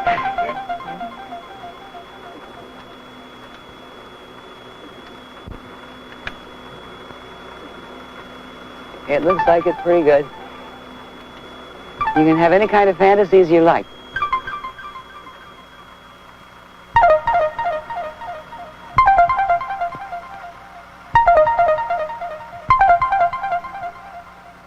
The life force responds to an emotional experience.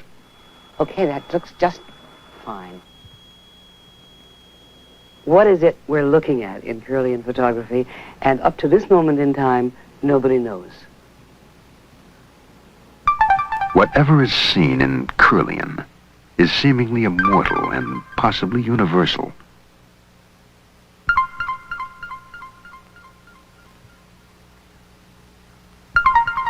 In the mummy's hand, we find a life spark, thousands of years old. The mummification techniques developed by the Egyptians preserve the bodies of their royal dead for more than 4,000 years.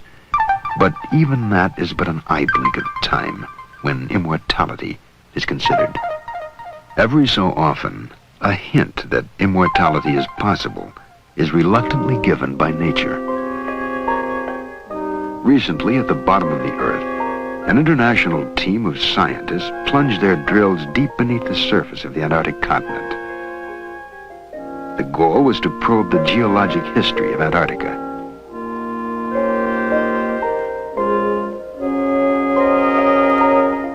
"420 feet beneath the surface of McMurdo Station, Dr. Roy Cameron touched immortality.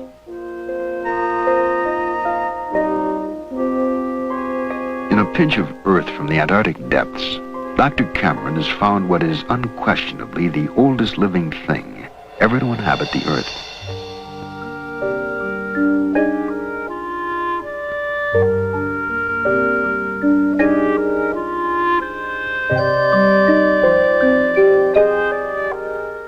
After spending millennia freeze-dried in the cold rocks of Antarctica, a colony of bacteria have reawakened in the warmth of the laboratory.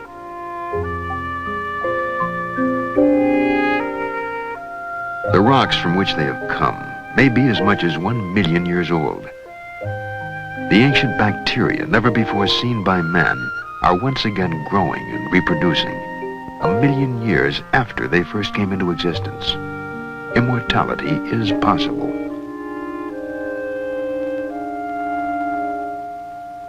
Immortality, or something resembling it, is necessary when we consider the vast distances of space that must be crossed to plant life elsewhere in the cosmos. Somewhere in space there is life, but where? A man counting a number every second of every working day would need a lifetime merely to reach the number 1 billion, a figure which falls 100 times short of the number of stars in our galaxy alone. Somewhere in space, there is a solar system like ours, where life exists. Perhaps it is in the constellation Epsilon Bautes, where a sun is dying, burning itself out.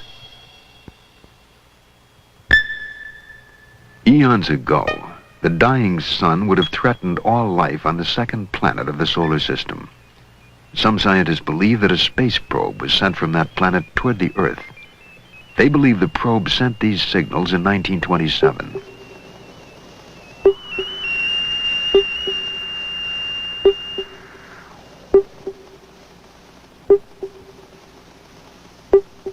Duncan Lunan of the British Interplanetary Society has interpreted the signals as a message from the space probe, a message from a dying planet in Epsilon Bautes. Duncan Lunan. what occurred to me was that the stars are spaced at random in the sky, therefore the coordinates of a star map, expressed numerically, would be a random series of numbers. There are 7 dots in the barrier, and there are 6 dots on the right-hand side here. And they have quite a marked resemblance, very marked indeed, to the constellation figure of Boötes, the herdsman. These sharp lines of intense, rapidly repeated echoes appear to be of the nature of clues, as it were, to the interpretation of the panel. It's like these sort of children's puzzles where you join up the dots and you make a shape, so that you could sort of take it like this. It starts here. We come from Epsilon Boötes, which is a double star, and then we have this interesting sort of swallow-like shape here, and it says, or seems to say, we live on the 6th planet of 7. Now, 2 signals later, we get an absolutely explicit statement in another scale figure that they came from the 2nd planet to the 6th. They've got a whacking great arrow pointing from the 2nd planet to the 6th with a sun dot at the front end of it. The sun, in other words, it says the sun pushed us from the 2nd planet to the 6th. And just in case we haven't got the point, it's repeated in exactly the same way 2 signals later. The signals are the only known message from space. In the sequence of sounds, Duncan Lunan has found a specific message of a population moving from the 2nd planet to the 6th in Epsilon Boötes. And then where? Perhaps to Earth. The signals are an SOS to the universe. In this situation, the inhabitants of the planetary system would find themselves in real danger. Their own planet would get hotter. In time, all the planets would get very hot. They would have, in other words, to perfect first interplanetary and then interstellar travel in order to get away from the sun. So the probe then came to the Earth. It came to the solar system. It located the Earth. It came into orbit around the Earth, and it began looking for signals, intelligent signals from Earth that would indicate the presence of intelligence. If Duncan Lunan's interpretation of the signals is correct, a space probe is now traveling in our solar system, monitoring life on Earth. It may already have been seen by American astronauts. Gemini 7 here, Houston, how do you read? Loud and clear. 7, go ahead. Bogey at 10 o'clock high. This is Houston. Say again, 7. So we have a bogey at 10 o'clock high. Roger. Gemini Control here again. The reference in that conversation was bogey. It was Borman who reported sighting the bogey. This is Gemini Control Houston at 4 hours, 24 minutes into the flight. Bogey is the code word for an unidentified aircraft. But a bogey in space is almost beyond belief. Or is it?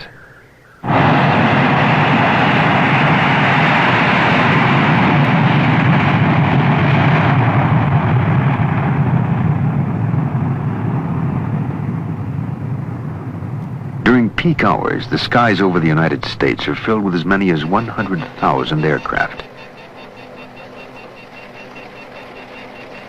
They are watched continuously by the best trained, most skilled radar operators in all the world. To them, UFOs are a daily occurrence. NORAD, the North American Defense Command, for example, reports 800 UFOs on radar every month. Most, of course, are eventually explained, but not all. Almost 400 sightings are still carried on the books as unidentified flying objects.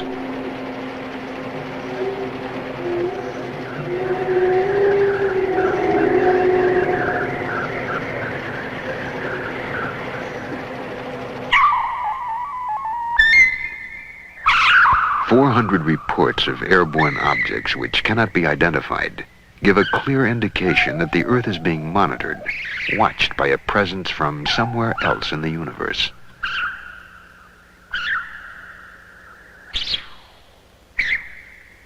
To an incoming space probe, the solar system is unknown territory that must be charted and searched for evidence of life.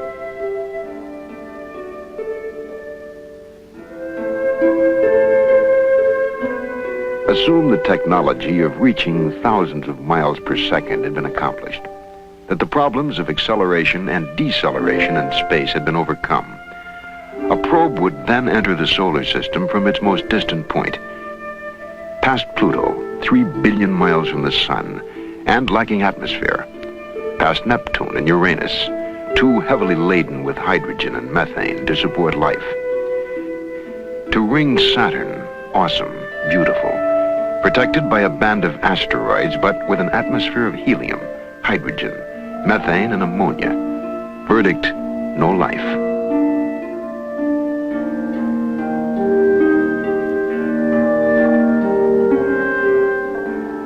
Ahead on the journey lie the most probable planets where life might be sustained.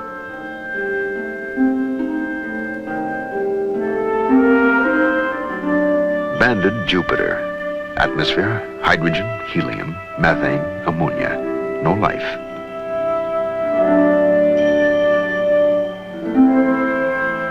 Mars. Distance from Sun, 142 million miles. Diameter 4,200 miles. Atmosphere, carbon dioxide, carbon monoxide, argon. Probable life. Mars. Life potential close-up survey. Planetary atmosphere thin. Water present in small quantities. All life forms designated primitive. Existence marginal.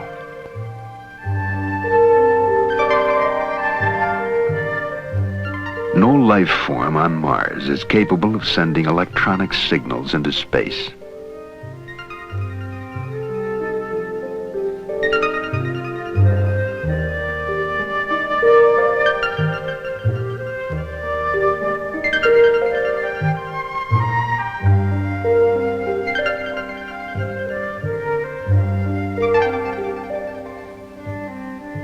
If there is intelligent life in this system, it must be on the third planet, the blue world called Earth.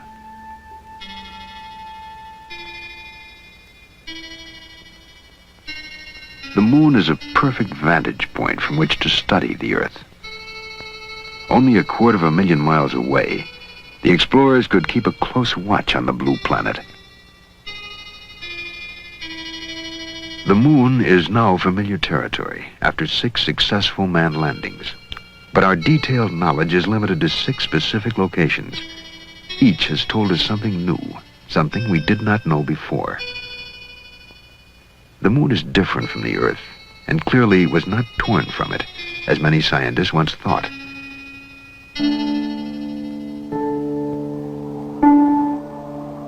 We have found minerals in abundance on the moon.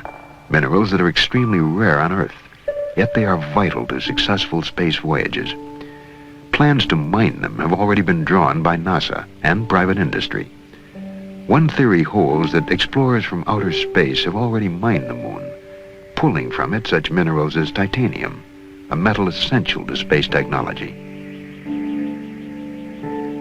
It is unfortunate that we can no longer afford to explore the lunar surface. For it is just barely possible that somewhere on the moon are the traces of previous explorers.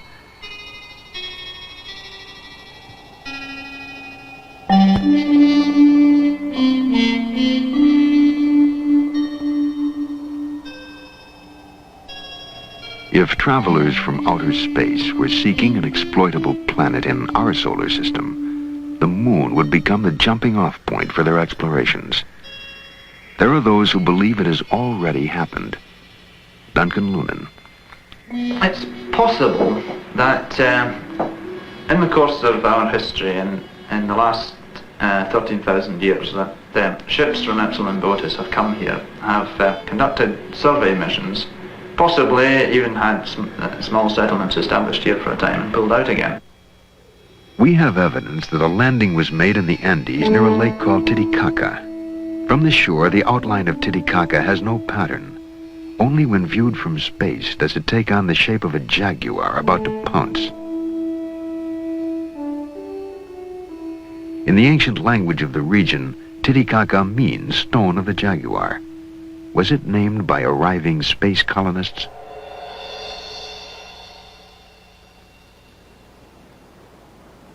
An arid mesa called the Altiplano fringes Lake Titicaca.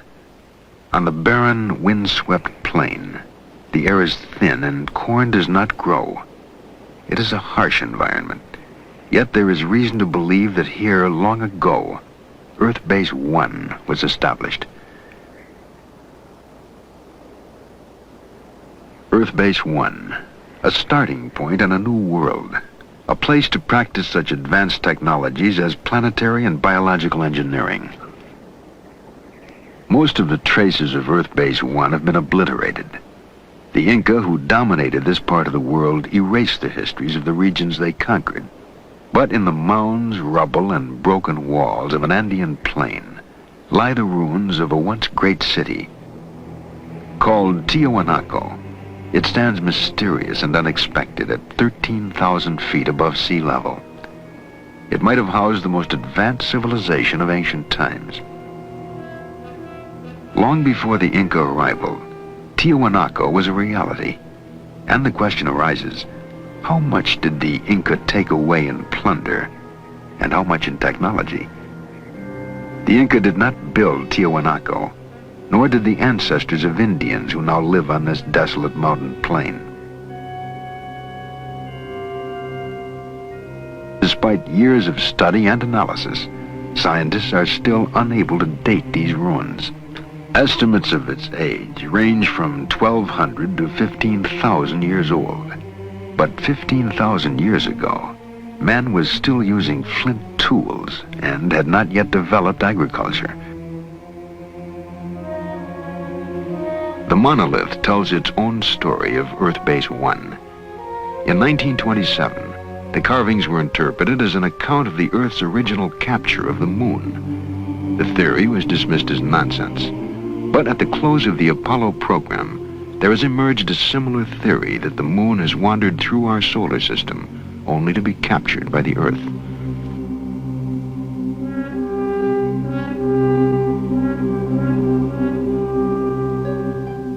Of all the mysteries at Tiwanaku, none looms quite as large as a monolithic archway called the Gate of the Sun. Cut from a single block of andesite, it weighs at least 10 tons. No one knows how it was transported or what tools were used to carve the mysterious figures that run across its face.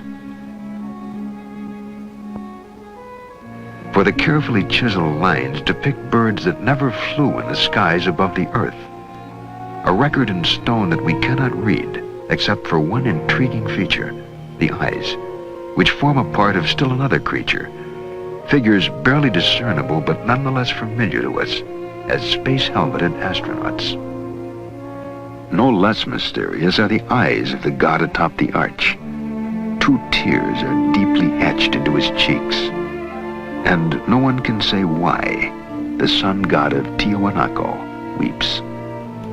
And so it stands, a brooding, mysterious ruin atop a desolate mountain plateau, 13,000 feet in the air. Was it built by those who came to make a new home of planet Earth?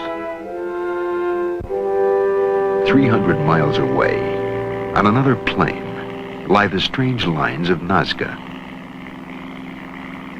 From ground level, the lines are very shallow scratches, barely 4 inches deep. Yet they have remained intact for thousands of years. No wind blows across the plain. No rain washes away the marks. Whoever drew the lines knew they would remain. The plain is in effect a giant permanent blackboard, readable only from the air above. It was designed for incoming alien explorers. It may still serve the same function.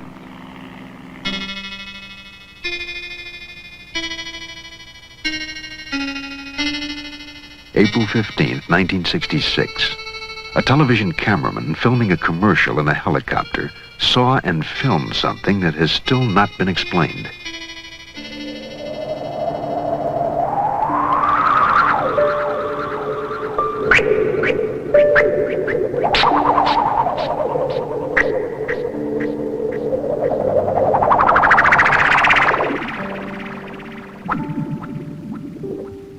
There have been other sightings. April 2nd, 1966. A Melbourne, Australia businessman photographed an object hovering in the sky.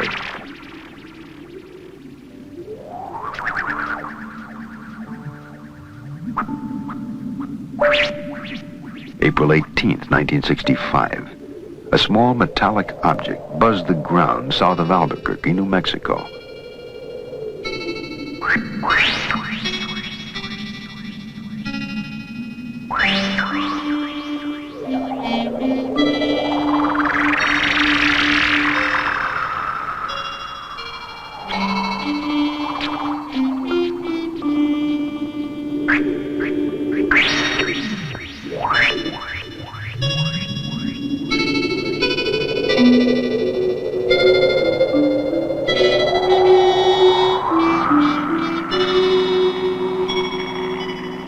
The lines at Nazca are only 4 inches deep, and yet they remain unblurred by the passage of 2,200 years.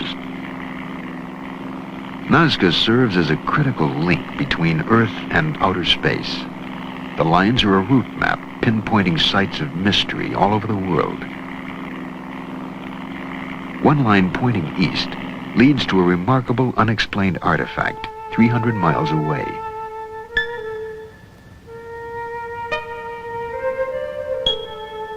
Someone built Sacsayhuaman, a megalithic fortress in the Andes. Who and why is a mystery.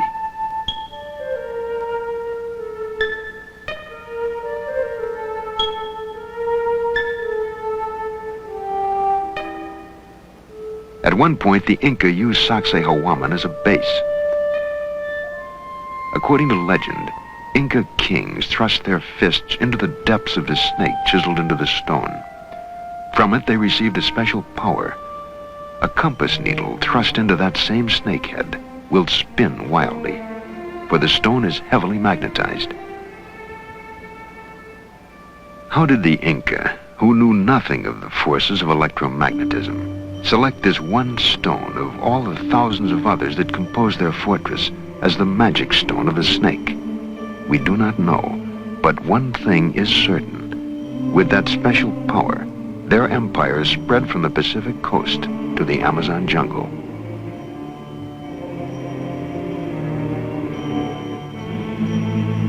The Inca knew nothing of the wheel, and yet their roads are still in use today. They had no alphabet, yet we are asked to believe they developed an engineering technology that built structures such as this. Or did they? Were they creators or inheritors of a civilization transplanted to the Andes from somewhere else?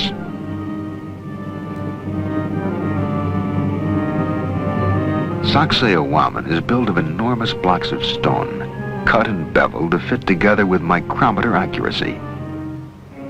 No one has even a clue as to how these blocks, some weighing more than 100 tons, were quarried, shaped, transported, and set into place.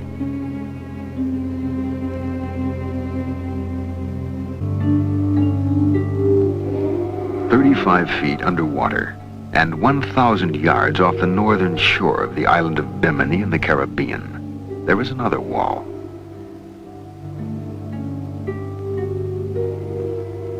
There is absolutely no indication of who might have built it, but the huge blocks bear a striking resemblance to the masonry of the Incas.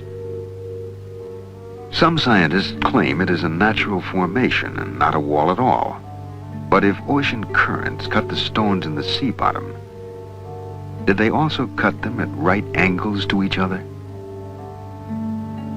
The Bimini Wall is but one of many mysteries in the Caribbean region, known as the Bermuda Triangle. Here, ships and planes vanish under circumstances that defy all logical explanation.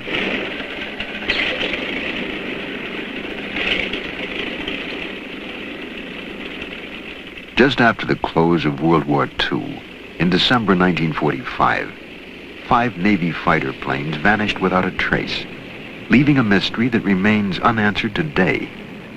Their disappearance has been the subject of a 25-year investigation by magazine reporter Art Ford. Well, a routine naval air patrol took off from the Fort Lauderdale Naval Air Station. 5 planes 14 crew members, 5 different radios. After the planes were in the air a few hours, they vanished.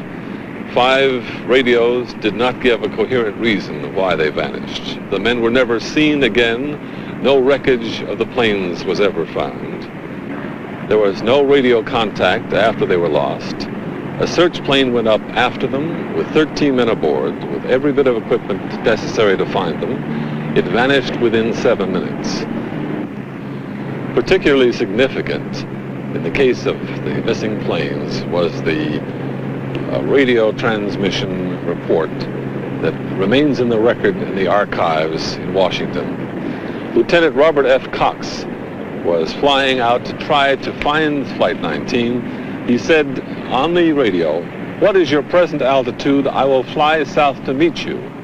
And Taylor, who commanded Flight 19, replied, "Don't come after me." He was warning his fellow flyers who were trying to rescue the plane, which they thought was lost, and he said, "They look like they're from outer space. Don't come after me."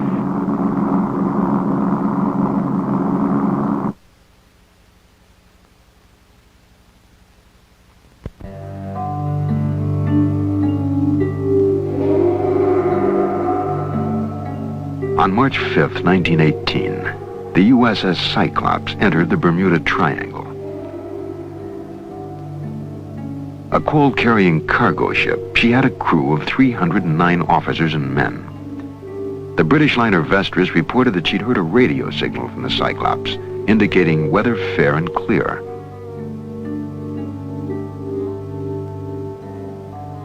The Cyclops was never seen or heard from again. No trace was ever found. 10 years later, in 1928, the liner Vestris also disappeared without a trace.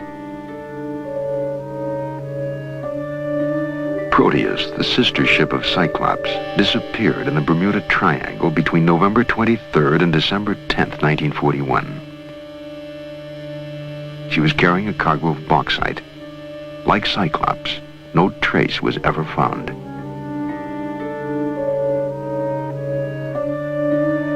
January 8th, 1962, an Air Force KB-50 air tanker disappeared in clear weather.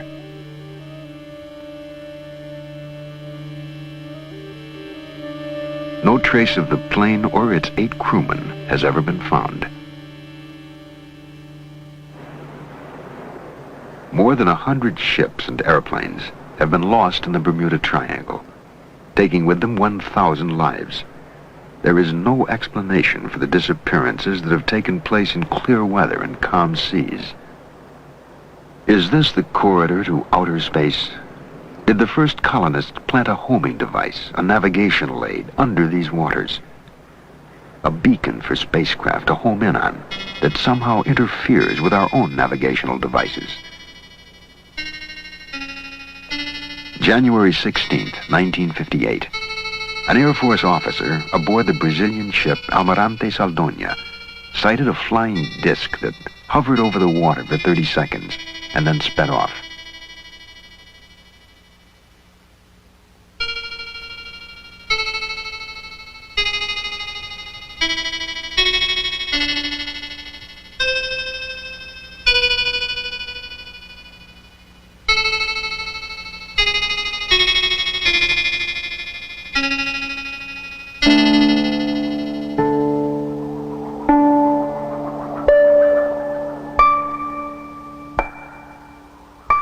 January 13th, 1967. A UFO was photographed as it dove and climbed above the Louisiana bayous.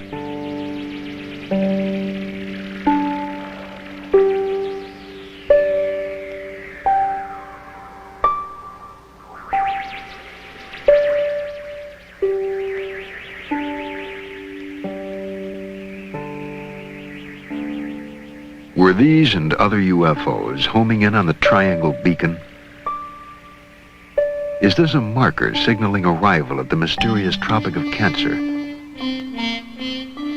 It is a line that circles the globe, touching in turn all of the places where a colony planted on Earth might have taken root. India, Egypt, the Canary Islands, the Bermuda Triangle, and finally, the Yucatan Peninsula.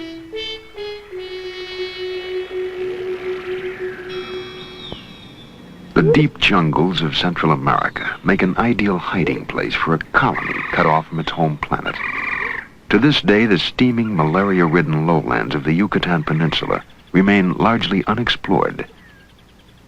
Yet this is the home of the most mysterious people on Earth, the Mayans.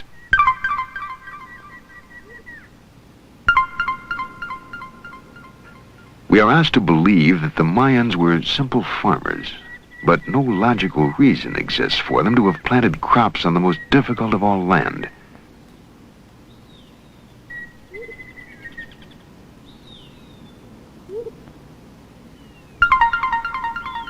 No, the Mayans came here not to farm, but to hide. No records tell where they come from. No evidence explains where they have gone. Only citadels like Uxmal stand to remind us of a people markedly different from any other race on Earth. A brilliant civilization grew and flourished in absolute isolation, seeming fearful of contact with other people on Earth. Priests were the repository of all Mayan knowledge. They alone possessed a secret language, distinct from that used by the rest of the people, a language they brought from somewhere else and jealously preserved. There are many other indications that they are not of the Earth. We know of their advancements. They developed mathematics to a high art. They invented the figure 0.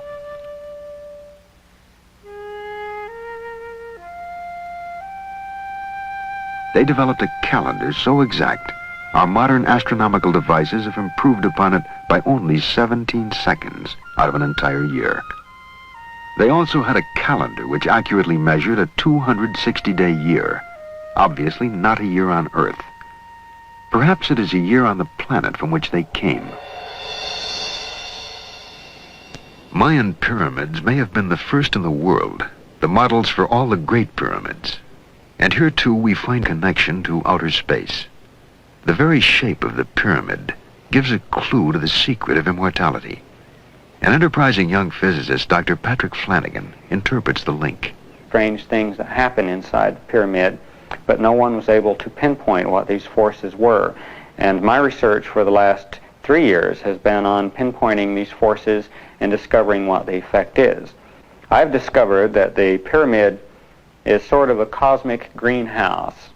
By this, we know that the pyramid shape is designed to intercept certain cosmic energies from cosmic particles, in the same way that a greenhouse is designed so that the sun's rays will enter the greenhouse at a right angle in order to effect maximum transfer of infrared energy into the interior of the greenhouse. The walls of the pyramid are designed for maximum transfer of this energy, bioplasmic energy or biocosmic energy, whatever you want to call it, and certain phenomena occur in the pyramid.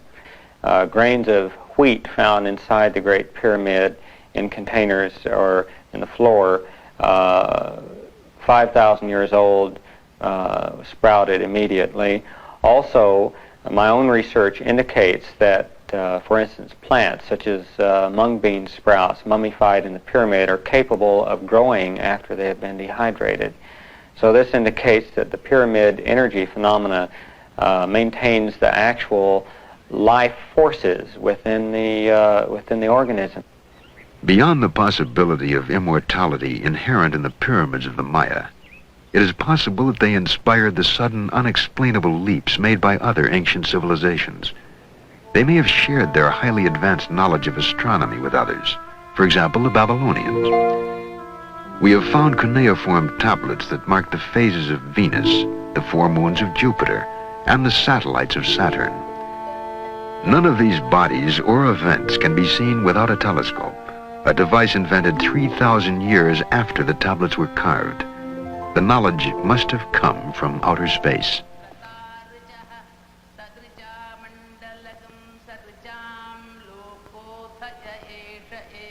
Throughout the world, there are references to interplanetary travel. To some scholars, the world's oldest source of wisdom is in India. This chant is part of a spoken encyclopedia called the Veda. It is at least 5,000 years old and may represent the oldest body of technical knowledge known to man. The references to space travel are direct. Clear descriptions are given of the craft that was used and the method of propulsion. The Veda, committed to paper 400 years ago, is still the target of intensive research by scholars such as Padmasri Sivaramamurthy, the director of the National Museum of India. In ancient India, as all over the world, they had a desire to travel in the sky. We have the aerial car of the god of light Surya mentioned in the Rig Veda itself.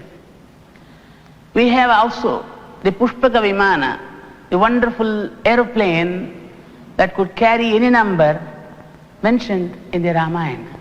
A real aerial car managed by an engine. The rishis could transport themselves to any planet that they wanted because of their siddhi. A force known as Sidli might also have been called pyramid energy. Using this force, the ancients could transport themselves anywhere on Earth, into the skies, and finally to other planets. And did the Mayans use it to link together their cities? If the tales and images of space travel were limited to India, they could be dismissed as the product of overworked imaginations. But how then could we account for primitive drawings in the rocks of Indio County, California?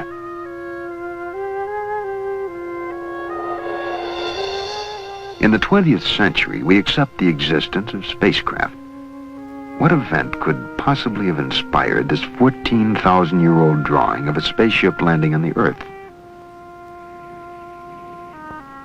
On a rocky plain in the Andes called Toro Muerto, hundreds of petroglyphs depict the same scene.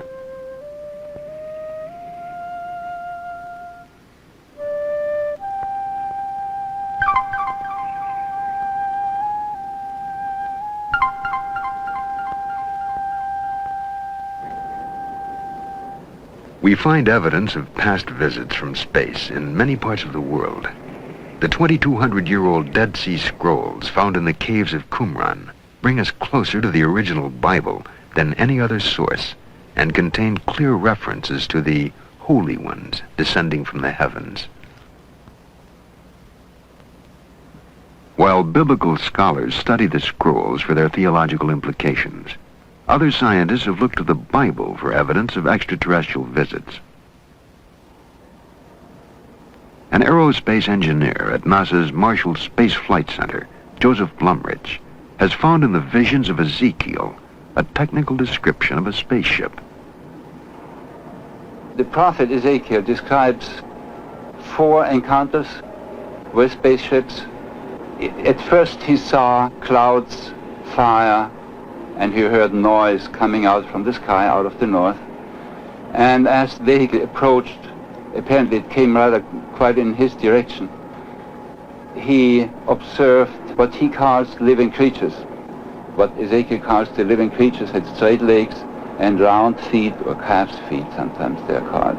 And it was the description of these landing legs that made me take the book of Ezekiel serious from an engineering point of view.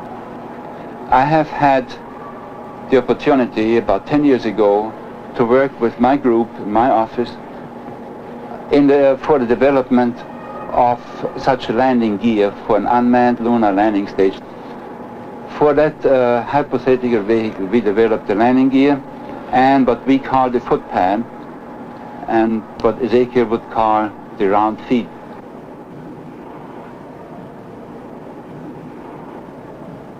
Translating Ezekiel into engineering terms, Mr. Blumrich had these artist sketches made of a landing vehicle supported by 4 helicopter units.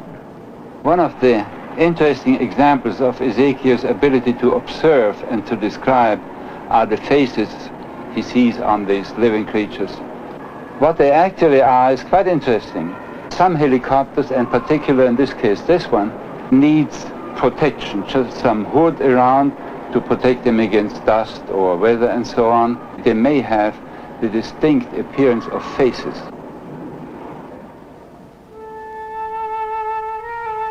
The faces found in the metalwork of spacecraft may have been the figures reported by Ezekiel. The biblical tale is hardly an isolated example.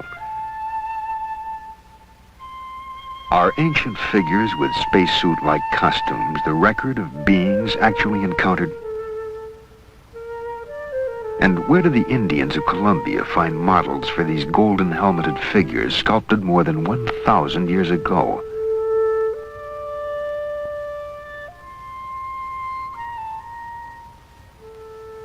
The same people molded these golden objects, which look startlingly like a modern delta-wing jet fighter plane.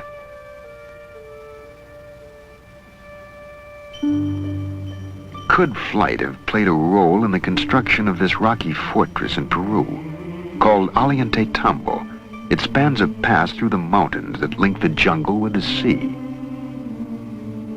The Inca builders were accomplished stonemasons who built a chain of fortresses across the Andes. But nowhere is there an explanation for the technology used to carry enormous pink slabs, each one more than 60 tons, from this mountain where they were quarried, and then 10,000 feet up the face of Ollantaytambo. What else but flight could account for raising the stones to the mountaintop?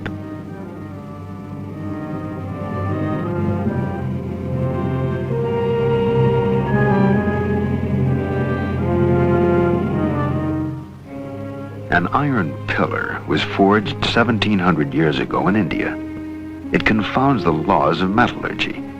Too large to have been forged in one piece so long ago, it is rust-free after 1,700 years. The bead is turquoise, another extremely hard gemstone. It is 1,700 years old and was probably part of a necklace or bracelet. The hole in each bead has a diameter of 0.19 millimeters. Even today, we can barely drill holes that small. The strangely knotted strings are called quipu. No one today can read them. But when the Spaniards first came to Peru, the Inca kings would call upon their rememberers who would consult the quipu and account for every kernel of corn and man, woman, and child in the empire. But the quipu were more than a numerical accounting system, for with it an accomplished rememberer could call forth epic poems, historical dates, and events. The knots show how the decimal system was used in the quipu, but added to them were colored threads that offered subtle nuances and shades of meaning that are forever lost to us. So sophisticated was the quipu, however, that some investigators believe it was the Inca version of a computer punch card.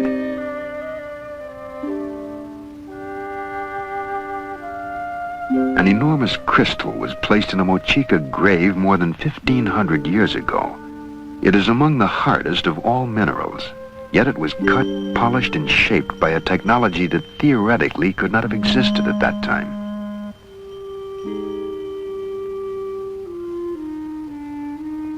Other hands carved this skull. The British Museum calls it 15th century Aztec. But why would the Aztecs, who never created naturalistic art, suddenly render in crystal a skull? It is possible that the Mayan jungle strongholds provided the knowledge that advanced the civilization of all of the people on Earth. No matter where we look, we find evidence of their influence.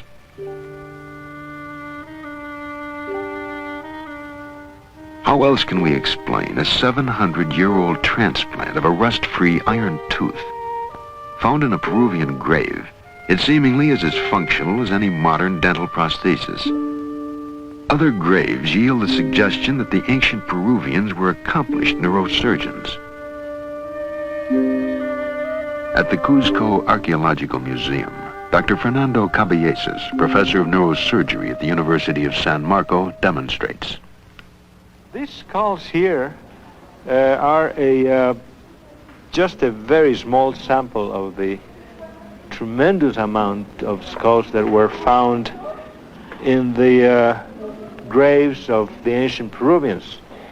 I think that all in all, we have studied more than 10,000 skulls that have been unearthed. Now, these are some of the instruments that they used. This is called the tumi knife, which was used this way just to open the scalp.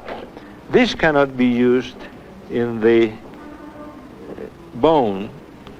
They used, to open the bone, they used other bronze instruments like this, just to pry up the bone, like here, prying up the bone. There are some other odd instruments like this, just to make these indentations. And there are at least 2 dozen different other instruments that were used also. This one here is a very interesting specimen. It shows a very persistent surgeon. You find here that this man suffered 4 operations, and he survived every one of them. Either it was a very sick man or a very persistent individual who operated on them.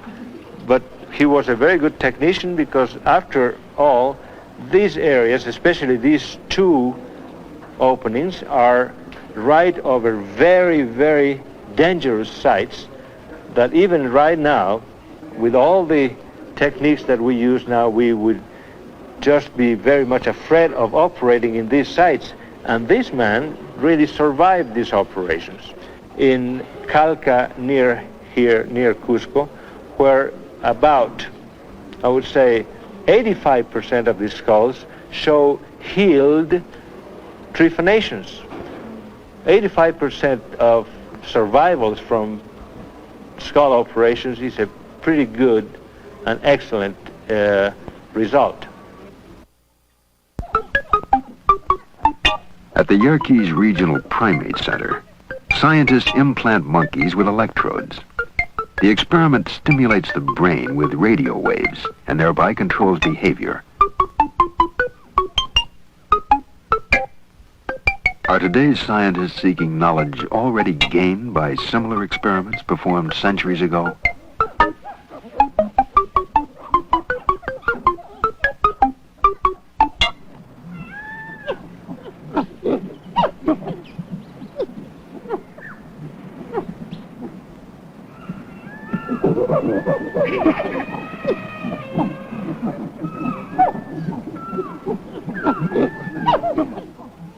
The monkey house of any zoo provides us with a great deal of fun. But occasionally our laughter is accompanied by an uncomfortable feeling. We're not too different from the apes.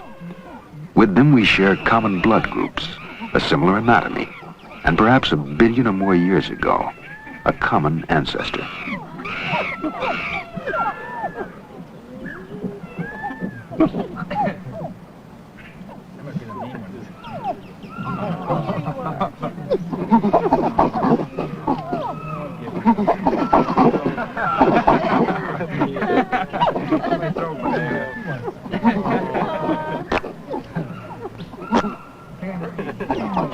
Over here, throw it here. Here, monkey, over this way. There you go. Throw it here, throw it here. Hey, over this way, come on. Sometime in the distant past, the links between man and ape were snapped by an event that forever changed the course of our evolution. But no one knows exactly what took place.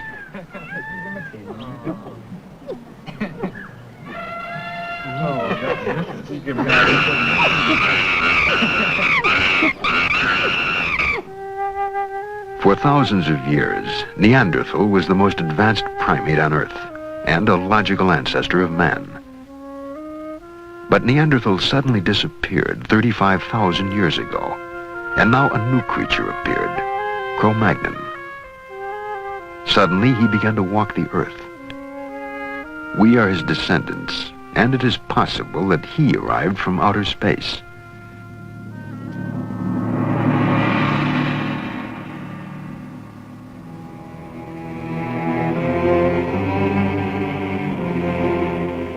Could evidence of Cro-Magnon's arrival be found at Tiwanaku at Earth Base 1? On the walls are heads, giving to an ancient temple the same feeling as a modern-day anthropological museum.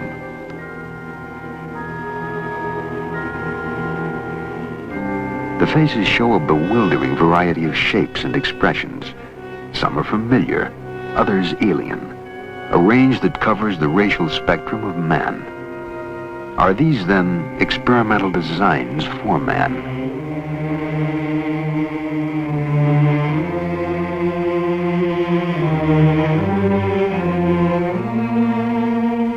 How could life have been transported to Earth from outer space? Certainly in a universe 13 billion years old, there was time enough for uncounted species to rise, create civilizations, and scatter them across the universe, reaching even the small out-of-the-way planet called Earth.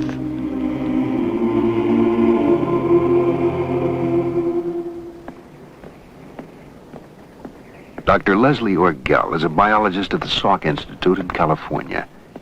He and Nobel Prize winner Sir Francis Crick developed the theory of directed panspermia, the idea that life on Earth was sent here by a superior civilization. Dr. Orgel. In the 19th century, there were two theories about how life could have got to the Earth from outside. One theory, which was due to Lord Kelvin in England, said that life arrived as a spore carried on a meteorite. And the other theory, which was popularized by Arrhenius in Sweden, suggested that a spore could have been blown directly from a planet on another solar system all the way to the Earth.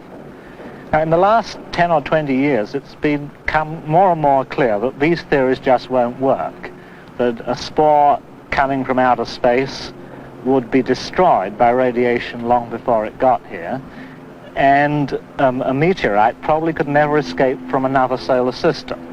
Now, directed panspermia is a sort of last attempt to resurrect the theory that life could have come here from elsewhere, and the notion is that maybe life was deliberately sent here by a technological society on some other planet, probably in our own galaxy.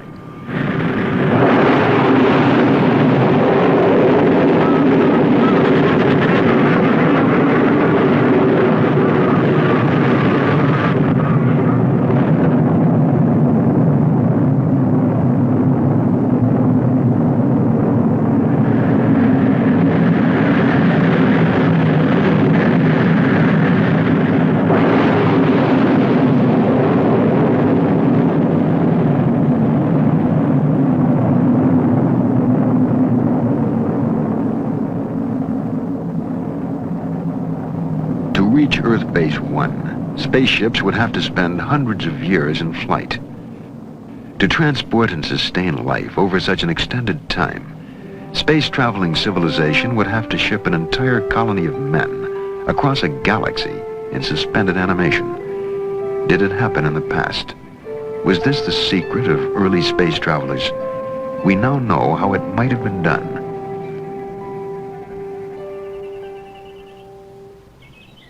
The method is called interspecies embryo transplantation. It was developed here at the Worcester Foundation for Experimental Biology by Dr. M.C. Chang. In 1952, Dr. Chang took a number of fertilized eggs from the womb of a rabbit and carried them to England. There the eggs were implanted in the womb of another rabbit, where they came to term. The offspring in turn became pregnant. Their fertilized eggs were then taken from England and implanted in the Worcester rabbits. The Worcester colony is now composed of the descendants of that first embryo implantation. Something just like this, then put into the test tube.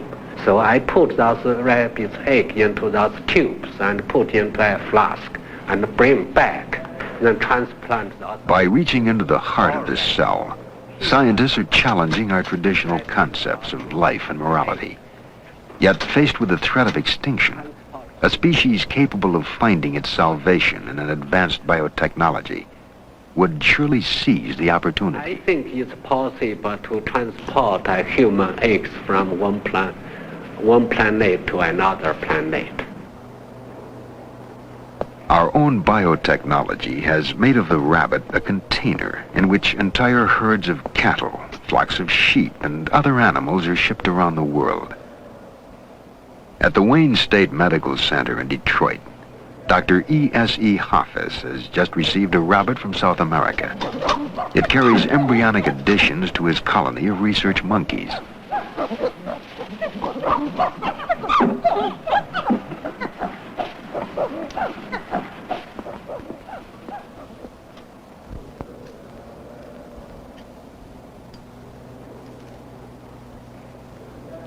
The idea of embryo transfer is to obtain large number of embryos from one species and ship them to another part of the world in the easy species like the rabbit. Now, we have a rabbit here, and we'll have 200 embryos of monkeys in them, in this one rabbit. The first step of this is how to collect the embryo. This requires surgery.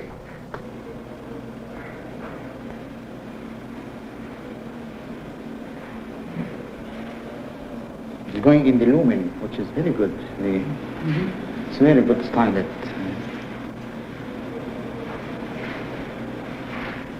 Then examination of the embryo under the microscope.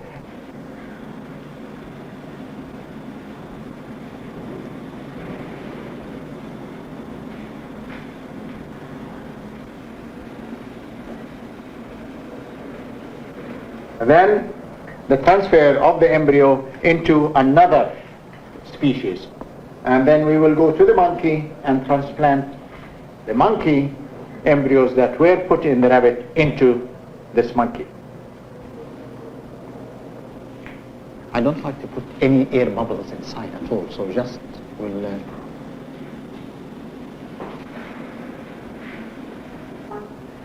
And I think this is ready to go to the colony.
A colony of cells lives in the bottle.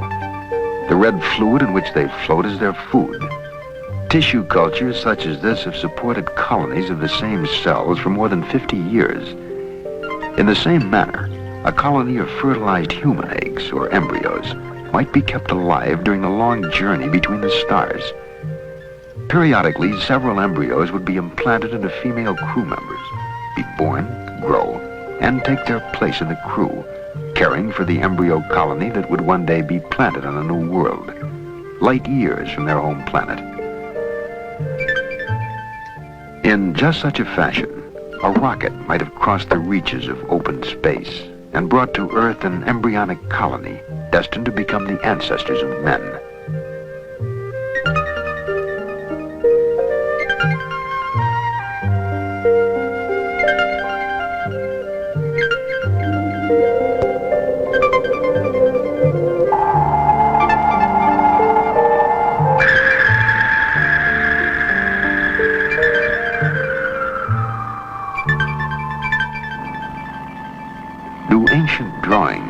commemorate the arrival of life on Earth. All over the world, men have cut, shaped, and gouged the Earth to create images that could only be seen from the heavens. The more we understand the progress of modern science, the more we must re-examine the accomplishments of the past.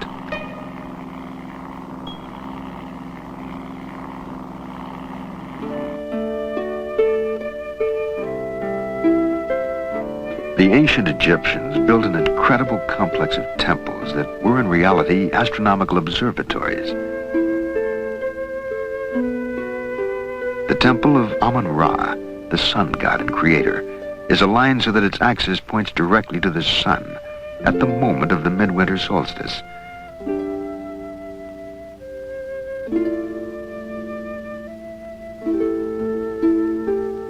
The temples of Mut and Khonsu, the consort of Ra, form an axis that points to the crescent moon that rises the day after the summer solstice. Egyptian astronomy was both practical and spiritual, for it allowed them to predict the annual flooding of the Nile and thus know when to plant their crops. But more important, the temple lines could be followed directly to the sun, the source of immortality.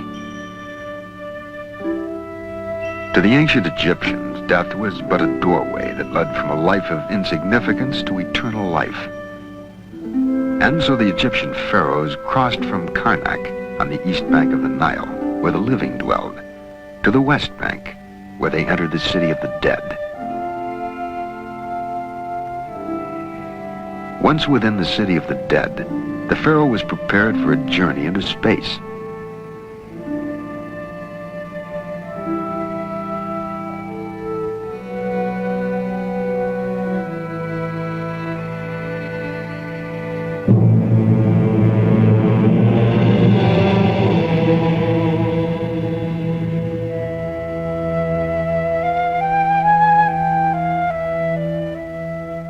In the light of present-day knowledge, the ancient Egyptian art of mummification seems an echo of modern-day preparations for space travel. The Egyptians believed that two spirits remained with a man after death. The second spirit, the Ba, was the space traveler. Each night, the Ba left the body and traveled with the sun through space until it returned to light the world again. To the ancient Egyptians, the Ka and the Ba were not abstract disembodied ghosts, but real entities, and they required a place in which to dwell for all eternity.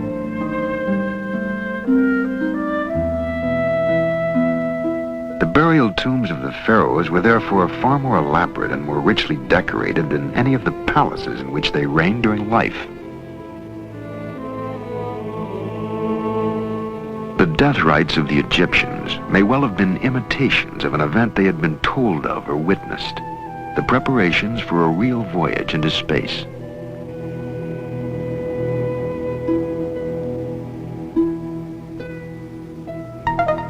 The pyramids were more than mere tombs for the dead. The Great Pyramid of Cheops is an almanac that measures the days of the year, the circumference of the earth, and the distance to the sun. The Egyptian pyramids have been studied by many scientists, but the great breakthroughs have been made by physicist Patrick Flanagan.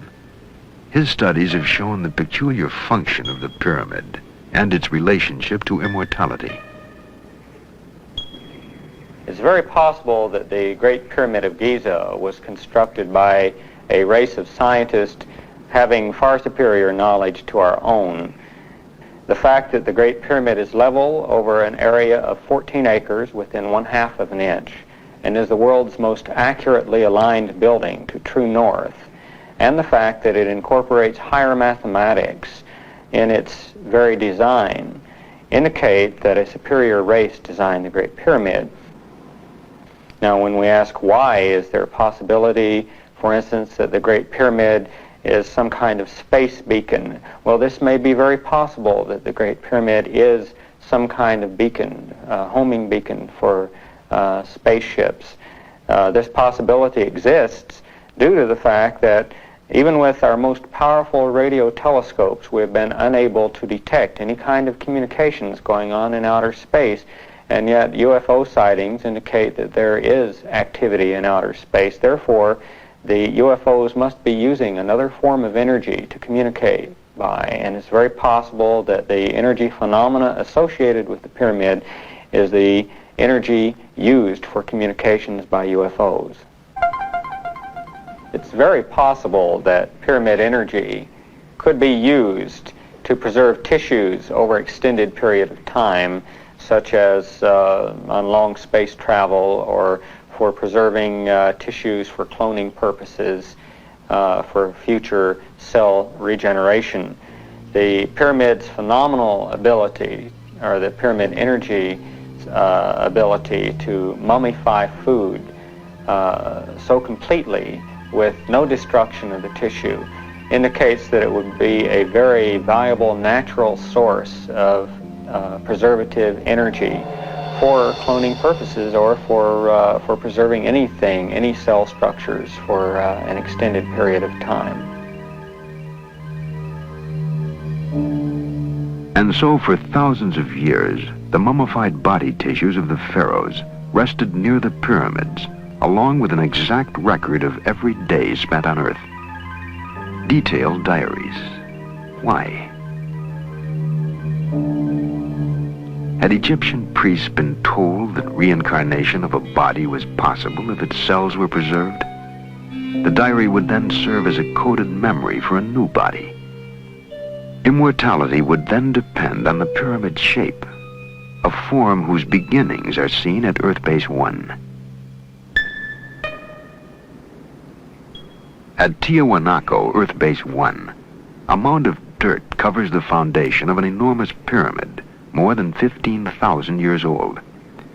At virtually every site of ancient mysteries, a pyramid can be found. In Teotihuacan, a Mayan stronghold, there stands another perfectly aligned pyramid. More than a storehouse of mathematical data, it concentrates biocosmic energy, a force that the Mayans may have used to create infinite life. Today's science is just beginning to understand how it can be utilized.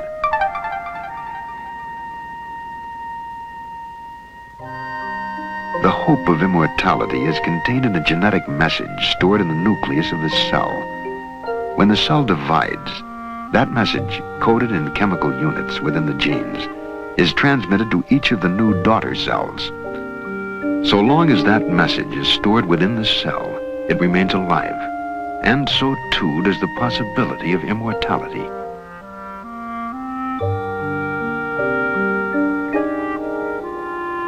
In the life cycle of the axolotl, a prehistoric-seeming creature named for the Aztec god of death and resurrection, scientists have found a form of immortality. At the University of Indiana, Dr. Janice Brothers uses the cells of one axolotl to create others, exact duplicates that are in every respect identical to the cell donors. The process is called cloning, and it makes theoretically possible the creation of an army of identical creatures with exactly the same physical and genetic features and capabilities. Eggs are collected from a white axolotl. If fertilized normally, the eggs would divide into a number of new, different axolotls, sharing as their one common trait, the white skin color. But these eggs are destined to serve only as carriers, mere biological putty containing no genetic message of their own. The egg nucleus is destroyed. It can no longer be fertilized and develop in the normal manner. It can no longer provide any genetic instructions to the individual that will develop from it.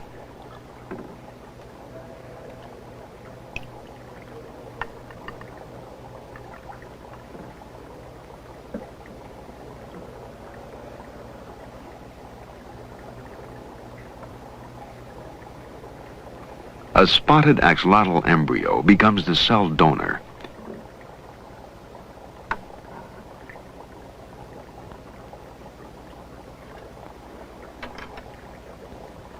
Carefully, the nucleus of a single cell that carries the genetic information is teased free and pulled into the pipette.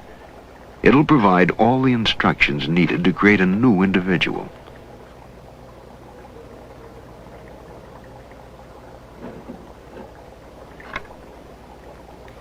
The nucleus is inserted into the unfertilized egg. One by one, cells from the same embryo can be implanted in host eggs. The results will be clones, a total replica of the creature from which the cell has been taken.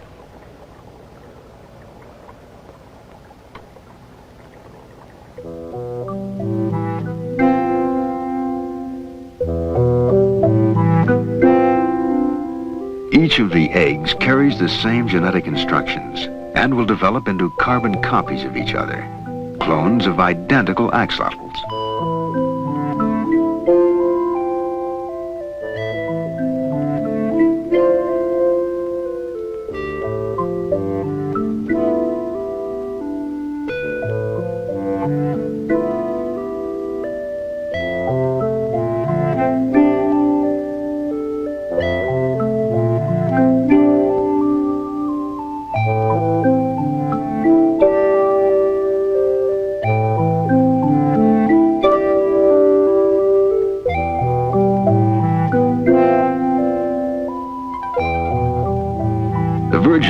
Have brought forth identical spot-by-spot copies of a single parent, a uniform set of clones.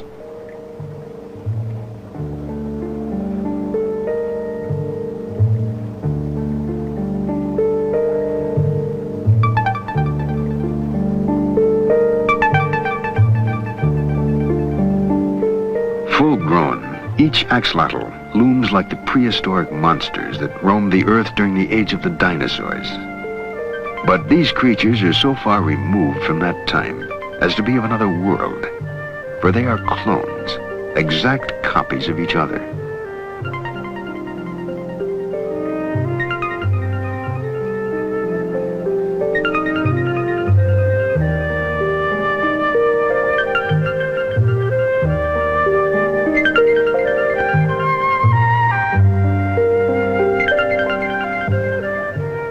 Scientists like Dr. Brothers are opposed to cloning human beings, for cloning creates a rigid mold that will stabilize one form, and that runs counter to the design of human creation and evolution.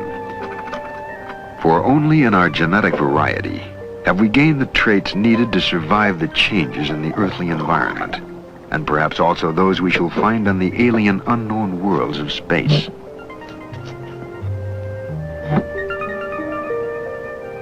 The clone is a biological wonder that may one day enable us to reproduce exact copies of animals and plants needed to perform as yet unknown tasks in an uncertain future.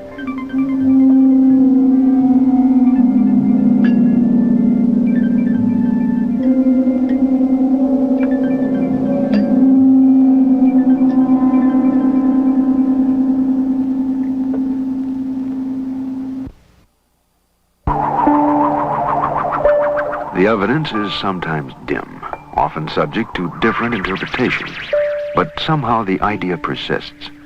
The Earth has been visited before and will be again. The question remains, how will we communicate with the visitors?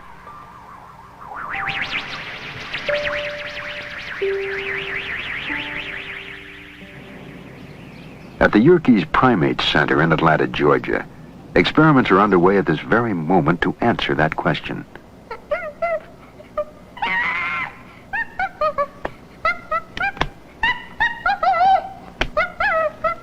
This is Lana.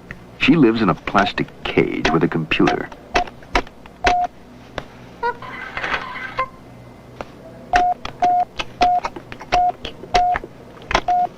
Lana can tell the computer to provide her with food and drink.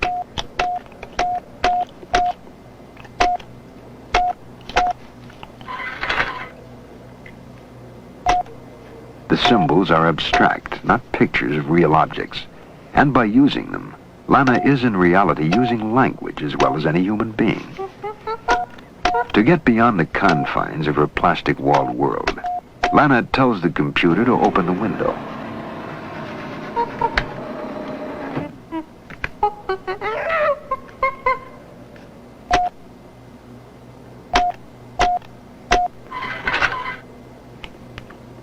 She orders the computer to display motion pictures and slides for her own amusement.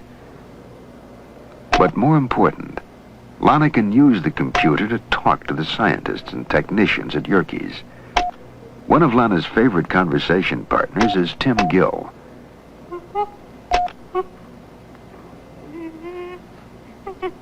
Tim has a computer panel just outside Lana's room. They talk to each other through the computer.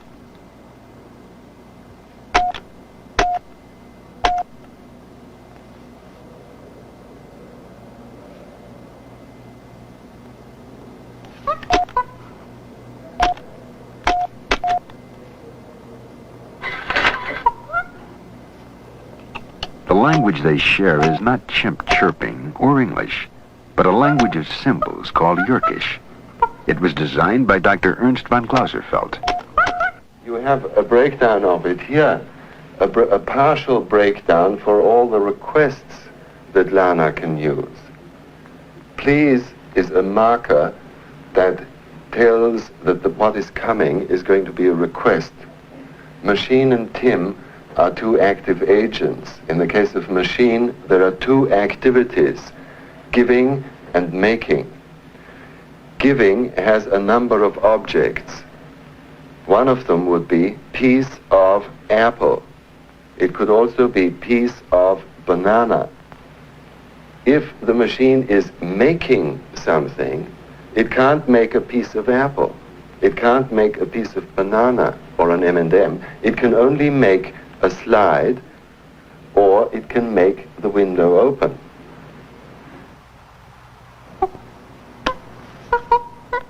Lana forms perfect sentences that communicate specific ideas. She has language in common with Tim. The experiment is not as sterile as it looks. Tim and Lana have developed a close relationship. Can Tim visit Lana, he asks.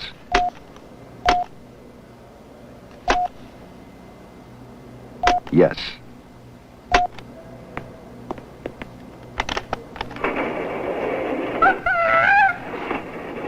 Much of Tim and Lana's friendship is based upon proper social behavior. Proper, that is, in chimpanzee society. And so Tim asks, can Tim groom Lana?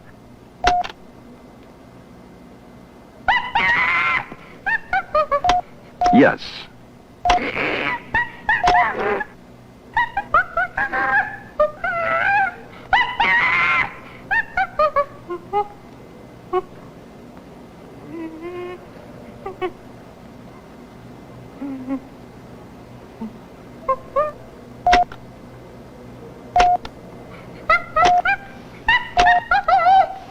Will Lana groom Tim?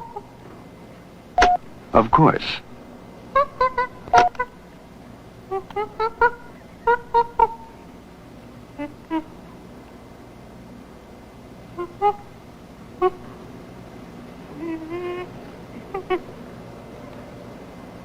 It's not yet Planet of the Apes, but Lana has demonstrated the ability to utilize man's most sophisticated tool, the computer, and his most important intellectual attainment, language. We can learn a great deal from this experiment, for anyone reaching the Earth from the deep recesses of space may occupy about the same position on the intelligence scale relative to us as we do in relation to Lana. But it also means that we have found at least one means of communicating with a totally alien species.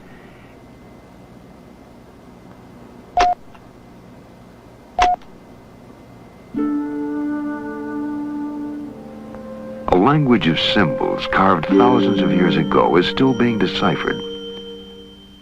We know the Mayans left a calendar, one that stretches back more than 90 million years, long before civilized man roamed the earth, and forward in time to a day that will mark the close of a crucial cycle.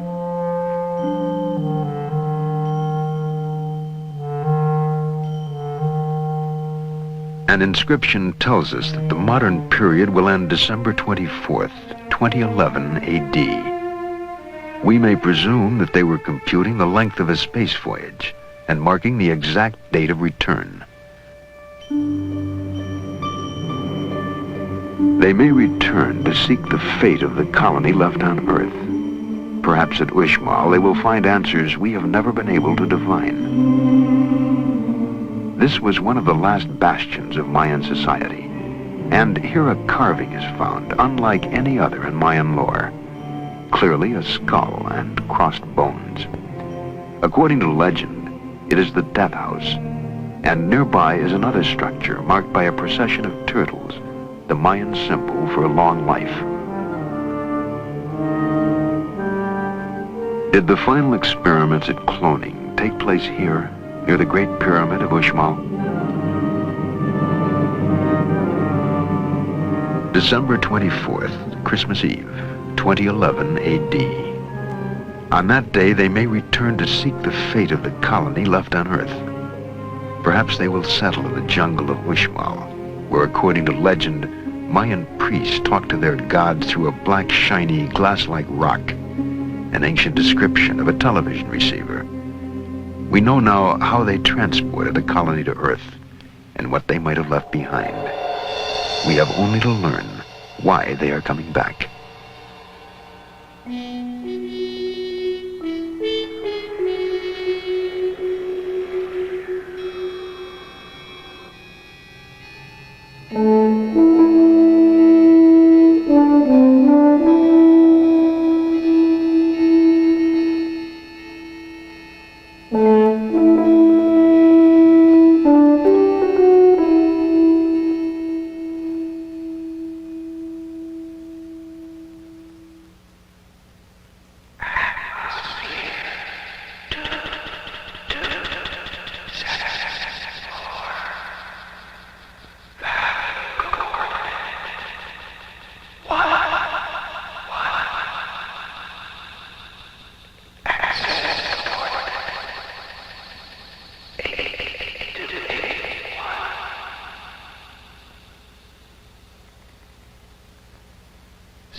All right, the Outer Space Connection. Did you dig it? I dug it. You know, not quite, both of these movies were not quite as mind-blowing as they were when I was like, what, 8, 9 years old, something like that. Still, they're good. Good, wholesome family entertainment. There's some other ones. There's one that goes into the Lincoln conspiracy, and maybe I'll show that one sometime. But, yeah, I guess that's probably about it. Bigfoot, Loch Ness monsters, UFOs, pyramids. Hey, it's all good stuff. And, you know, a lot of it might be true. Who knows? I don't for sure. And you don't for sure. But anyway, that's going to wrap up this week. We'll be back next Saturday night with another swell double feature. Who knows what it'll be? I don't. I decide this stuff on Monday or Tuesday, and then we go from there. All right. I'll see you next Saturday. Cheers.